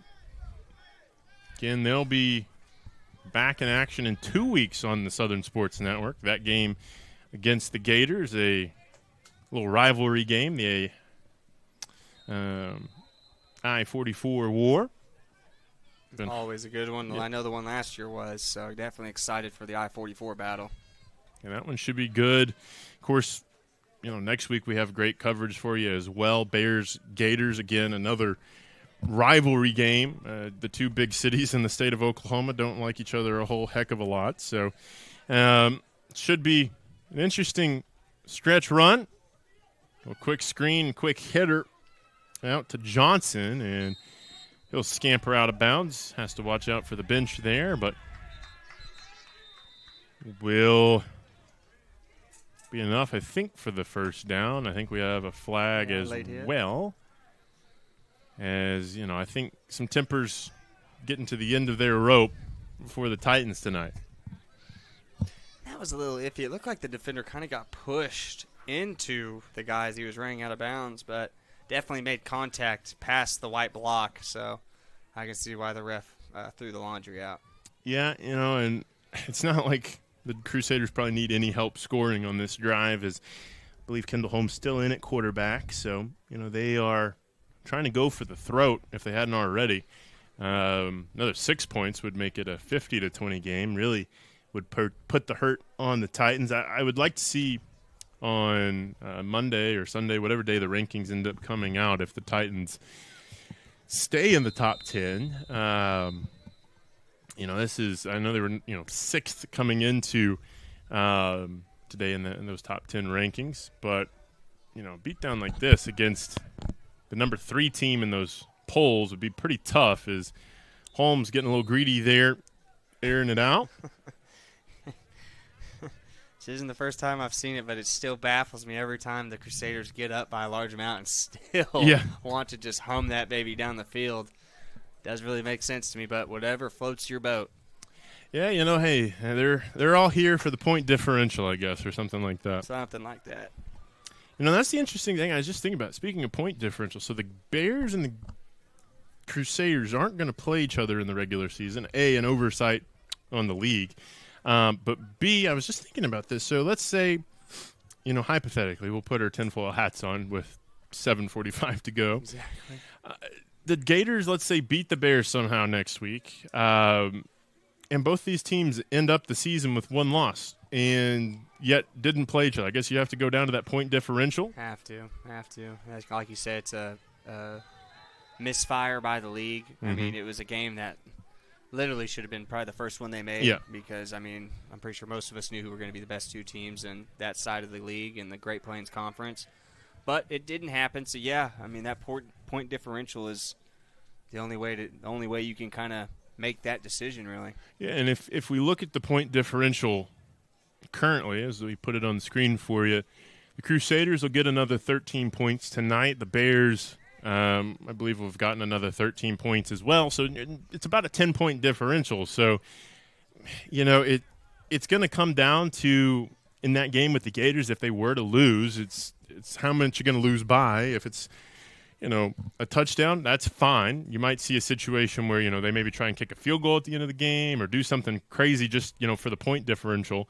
As still running for the Crusaders, we'll get to about the 38-yard line, so it'll be a short down and distance on the way, but out of bounds, so it stops the clock at 6:31. This Titans D just looking a little sluggish and kind of looking like they're ready to go back. Yeah. To where they came from. This thing, 24-point difference. Crusaders still throwing 20-yard bombs. Yeah. They definitely don't know how to take the foot off the pedal. No. Foot on the throat at all time. They're like the Cobra Kai of this league. I can respect it. I really can. 4th down and 4. Blitz comes. One of the rare blitzes tonight. Honestly, chest pass complete. Wow. And why not? Give him 6. It's 5 touchdown passes on the night for Mr. Kendall Holmes. He's had himself an evening. That's going to be caught and brought in by Johnson for another touchdown reception on the evening for him. That was purely nothing more, I think, than a chest pass. It genuinely looked like a chest pass from Holmes. That play was pretty much dead, and he just sort of flicks it out there. Exactly. Just a little bit of magic, really. Saw a guy with the same jersey as him and just kind of said, here you go, take it. Yeah, we take another look at it. Holmes probably was dead to rights there in the backfield, just sort of slings it, uses the official as a pick, and off to the races is Johnson for the hard bit of the work. And at first I thought that was a designed run for Holmes, which, this late in the ball game, you're up 20, 30 points. I couldn't believe the quarterback was running like that. But luckily his eyes are always downfield. He just makes a little bit of a flip, and there you go. Put 6 on the board. Stays on his feet. Yeah. No, ball falls out, and, they run the clock during the 2-point conversion. I don't, per se, hate it. But another empty 2-point conversion is, I don't know if the Crusaders have, they might have gotten 1 or 2 this night because, they have scored a lot of touchdowns, but I think really the only 2 points they got this evening was off the safety. No, they did have 3 good 2-point conversions plus the safety. Gotcha. See, Holmes, Curry, and Mr. Curry. Letting him cook, I guess you could say. Yeah. From deep. Well, we appreciate the fans here at Hughes Stadium that have stuck around as it is getting closer to 10 o'clock. Mm-hmm. Most people here probably got a decent little drive ahead of them. So, yep, definitely respect all the Crusader and Titan fans out there. Thank you for joining us here on Southern Sports Network. As Joplin looks like they're going to improve on the year to 5-1. Really just kind of it's all over but for the final score at this rate. As 6 minutes to go.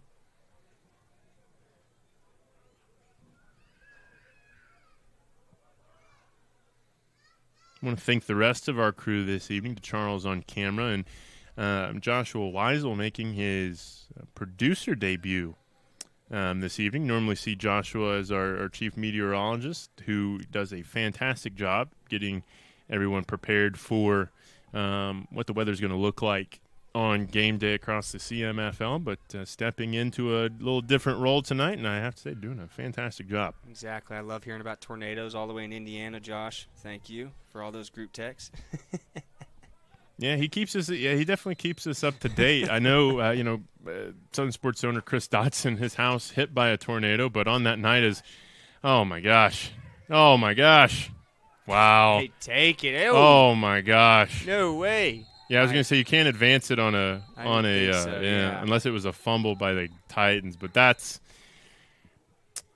kind of how this night's went. Yeah, for the Titans. Yeah, really. there is such a thing as winning with grace, but hey, to heck with that, I suppose. Mm-hmm. But what I was gonna say is, I know, I forget how long ago that was at this point. It feels like we've had a very active spring for storms, and we've had a lot of them to keep track on. But I remember the night that at Chris's house over in Claremore got hit by that tornado. Josh was on top of it, letting everybody know in the group message. And then also that same storm actually came over into northwest Arkansas, had some severe damage as well there. And I know ultimately, same storm for me, my family back home in southeast Missouri, that storm, my hometown necessarily didn't have a tornado, but straight line winds and everything like that. So definitely, it's a very important job.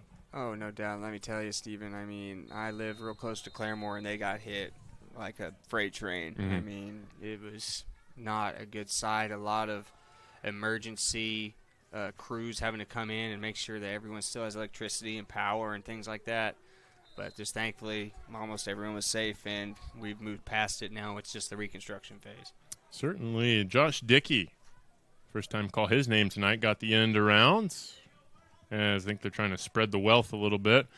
Up 30 with 5.5 minutes to go. I know, the spring was a very active weather spring. I have to look over here at Josh and ask him off. Obviously, you don't have a mic, but what would you say June, July as we get into summer? What's your prediction? Probably starting to get into a drier period, but we could have a couple weeks of storms still.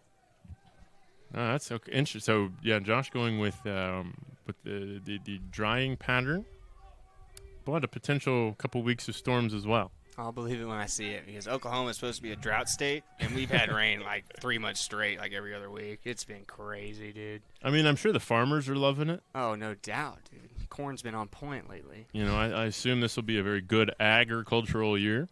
As it stopped me if you've heard of this one, but the Joplin Crusaders have scored another touchdown. You're too busy talking tornadoes. 56, I mean, honestly, 20 here. No offense to the game, but I feel like the tornadoes are a little bit more exciting than how this one's ending. I literally didn't. No Kendall Holmes, though. We got him out of the game finally. Yep, it's Daquan Johnson.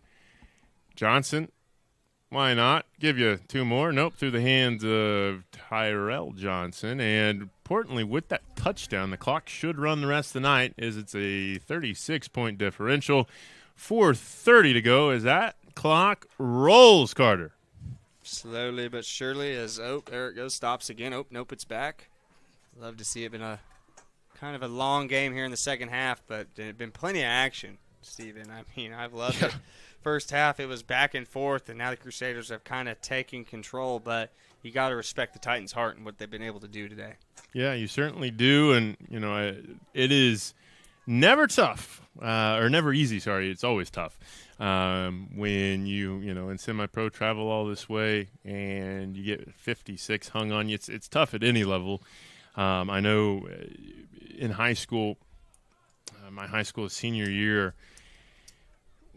the way the Missouri State playoffs work, we were the 1 seed, ended up and eventually going on to the state championship game, but played a school in Missouri because everybody gets into the playoffs, played a school that had just like their second year of having football, and they scored 80 points in the first half. And that was with the second string in the second quarter. Yeah, so like it's never easy for people to handle that, but I think through that adversity it makes you better, I feel like. No doubt. And yeah, there are teams like that. I mean, I remember hearing about two-way schools having that same sort of deal. I remember Locust Grove. I mean, they had Mason Fine. Yeah, the Pirates. He went to North Texas and then went to play in the Canadian League. Probably still there right now. And I think they won the state average about 50, 60 points. I mean, it was just over and over. At least 4 or 5 touchdowns from the man. Yeah, these small schools, when they get like, 1 or 2 guys that are maybe like a D2 to FCS level talent, that can really change the fortunes as they kick deep this time for Joplin into the end zone. I was going to say, nobody blowing the whistle for the touchback. Don't stop the clock. It is a 35-point differential. They have stopped the clock. I feel like we need to have somebody go in there and maybe alert them that it's a 35-point game and the clock shouldn't stop. As our cameraman looks straight at him. Yeah, DeCharles he's a man of the rules, and he'll get it straightened out.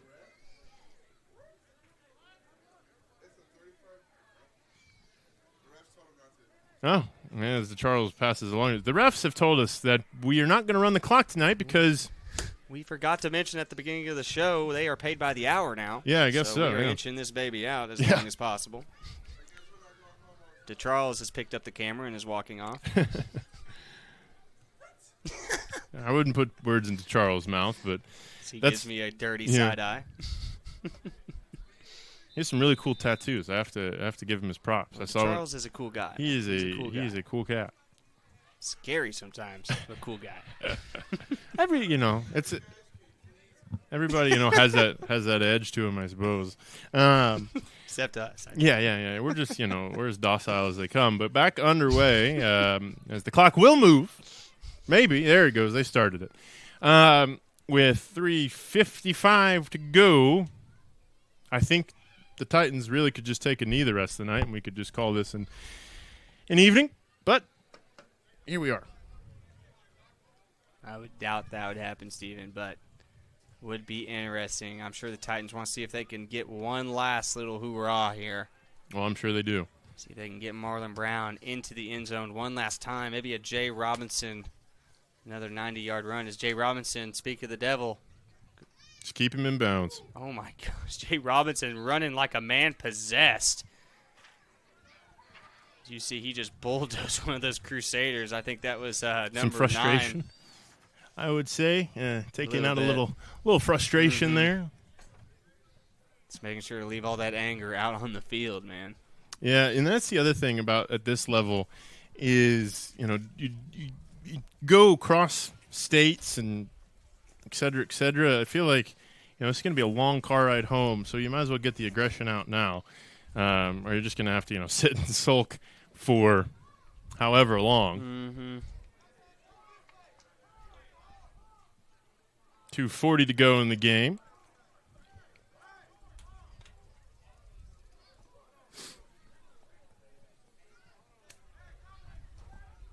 Again, stick with us next week as the ball is on the ground. Nobody wants to get on it. Joplin wants to get on it. And we'll have a turnover with 2:20 to go because that's where the evening's going. Exactly. Wouldn't be surprised to see another 6 here from the Crusaders. Yeah, they do like to score. They like to score at will. With 2:22, take another look at it. Even the quarterback for the Even the quarterback for the Titans didn't even want to get on it. Kind of Cam Newton'd that one. And see Sam Sturgis out there. I wonder if he's talking to the officials, seeing if they can just call this game. Yeah, we got places to be, my man. Yeah, I was going to say all the establishments are going to be closed. For all our arena football fans, just got a quick text. The Tulsa Oilers broke a 6-game losing streak tonight. So shout out to the arena football team out of Tulsa, Oklahoma. Yeah, good for them. Not to be confused with the Tulsa Oilers hockey team. Mm-hmm. The only way I know it's the arena team is because they're not in season. Yes. Nice little marketing tool there between the two of them. Oilers been around for a while. I remember going to a hockey game when I was little, and it's cool, the Arena Football League, because there are a couple CMFL alum over playing in the Arena Football League. There so that's certainly is. There is a pipeline from Semipro to that league as well. I was going to say, though, my girlfriend and I went to a Oilers game earlier this year. Yep, there it is. Oh, my gosh. I mean, it's a great catch, but it's a little much at this point. It just seems a little crazy at this point. You never want to tell a coach how to coach. But, man, oh, man. Because, I mean, that didn't even run time off the clock. But then you think about the point differential thing we talked about earlier, and you might need the extra points here. I mean, you might need them. You want to leave some, I feel like, though, for the rest of the season. Don't want to score all your points tonight. No doubt.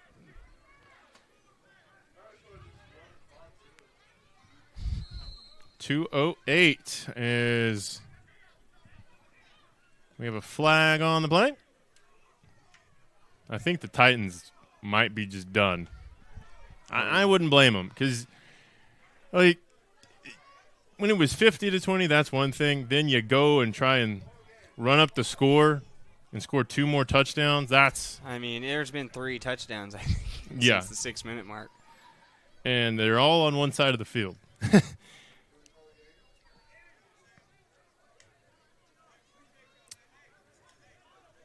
Because, I mean, there's not a lot of energy out of the Titans at this point. I know, not even surprised. Would be shocked if they came back out for the kickoff at this point.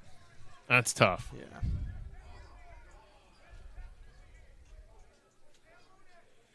Ref's still trying to talk this over with the Titans coach. I mean, still a piece of laundry out on the field. Still a long way to go for this. Night's done. Mm-hmm. I was going to say, this entire chat, I feel like, would have at least run off 2 minutes on the game clock. I would say so. We'd at least be at 15 seconds.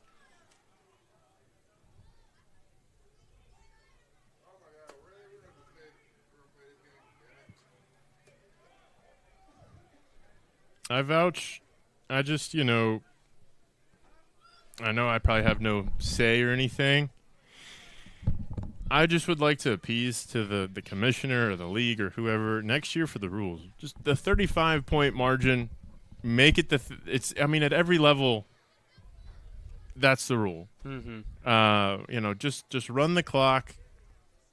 Because nobody wants to be a part of a blowout like this where teams are just trying to hang points. I mean, this is getting a little. I'm confused on what's going on. We got coaches on the sideline. We got referees just standing and staring. I mean, I'm a little confused on what's going on here. Yeah, it's like, what are these two at the bottom right of the field on the 10-yard line doing? Why are they on the field? Yeah, why are they on the field? Unless now that we guy got carrying the ball is a ball boy, which I actually think I know who that is. I think that's a coach. Mm-hmm. But still, I mean, what could you possibly have to say with 2 minutes left here in the game when you're up 35? More than that, up 42. Yeah. You've doubled. Literally. You've done enough coaching today, I think. Yeah. A+ is for everybody on the coaching staff. Now, can we please just. We got players sitting down on the ground. I mean, this is a little, for lack of a better word, annoying. Yeah. I would say it's a bit of a joke. It's a tough way. It's a really unfortunate way for this game to end as well. I mean, if it's going to end. I'm sure that's the conversation that's going on, but and now Sam Sturgis is out there. I mean, yeah. All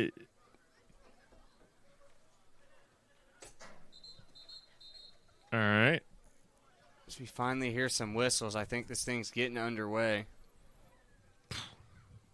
I don't know if the two sides were going back and forth with each other, if the ref made a... Nope, Sam's just on the field now. Now we got...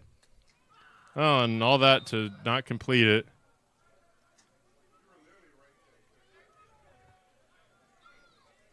Oh, man. All that for that. Yeah, all right, all Steven, that there for we that. go. Yeah. No good on the two-pointer. Okay. 2 minutes to go. We'll take a break and try and figure this all out here on the Southern Sports Network, and be back after this.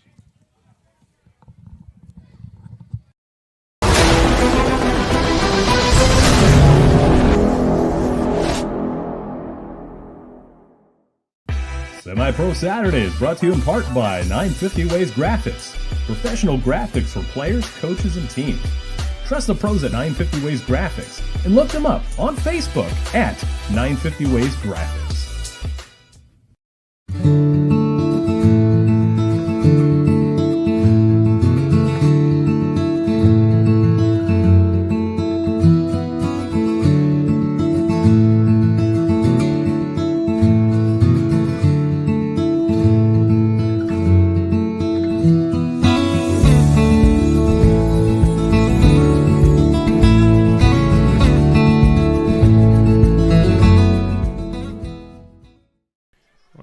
Welcome back, as the game that will never or will refuse to end keeps on chugging here in Joplin. I believe the Quick Trip that I'm going to go to after this, it won't even be open for taquitos. They'll be getting their donuts in by the time you show up, which actually doesn't sound too bad. I do love a Quick Trip taquito, though. Oh, my gosh. About 3 days on the toilet, huh? No, I got a pretty strong constitution about it. I hold up well. I mean, I built a tolerance up, I feel like. Tolerance, he said. What are those things called? Tornadoes? Yeah, I do like the steak and cheese. Yeah, one, steak and cheese. I go pepper jack as well. Yep, I can give me a couple of those with a little cup of ranch and a Rooster Booster Light. Man, let me tell you, that's living right here. I've been weird. I've been going to Sonic about every other Friday and getting about 6 packets of their ranch and just living it off the week. I like their signature sauce at Sonic. I can't. What is that? So it's like it's in an it's like orange colored, and I don't know how to describe it. It's kind of like it's like a sweeter Chick-fil-A sauce, kind of. You ever tried the chicken dipping sauce from Brahms? No. Also very good. Interesting. Also very good. Good to know. Never heard of it until I just show up and they had a little sauce thing. Chicken dipping sauce. I was like, what is that? Huh. Top tier. Right. Top Rock tier. and roll. I will say also Sonic, big kudos to them. They brought back the Frito chili cheese burrito as well recently. I'm a big fan of that. Very solid. Yep. I'm usually just more of an ultimate meat and cheese burrito guy. Oh, I see. I had a student coach when I was in high school said, hey, if it's morning, you get lunch at Sonic. If it's lunch, you get breakfast at Sonic. Interesting. I was like, okay, I will vibe with that. You know, other than the maple syrup sticks or French toast sticks, I don't know if I've ever had anything else. And the Titans take the initiative themselves. Yeah, they take the knee, and the clock doesn't run. As the lady there we go. To start the clock, and we're back. Good gracious. Been a great day of football, I will say, though, Stephen. Yeah. I mean, been a lot of action here in this one. I mean, over 80 points here in this one. Can't complain with the action. And the Titans, the score, I think, doesn't do this game justice, as the Titans, for or at the least Titans justice, 2.5 quarters played decent football. And they hung with the Crusaders. I think this game would be completely different if Sebastiano didn't go down in the second quarter. He looked very competent and comfortable at that quarterback position, but it is definitely been a tough end for the Titans. As we have 70 seconds left to go here from Hughes Stadium. Again, we'll be back in action on the Southern Sports Network next week for Gators and Bears, oh my. And then in 2 weeks, we'll wrap up a regular season coverage with Crusaders and Gators right back here at Hughes Stadium. Of course, want to make a note. Tomorrow, Father's Day. So happy Father's Day and happy Father's Day to all the fathers out there, as well as my dad at home. Special day. Had Mother's Day about a month ago, so great to celebrate the parents out there. Yeah, Mother's Day, Father's Day, always a special time for most families. I mean, just a day for joy, day to cherish the ones you have, and always a great day. Can't wait to go golfing tomorrow, no doubt about that. But this game looks like it's coming to an end. 15 seconds left, 62-20. Crusaders on top.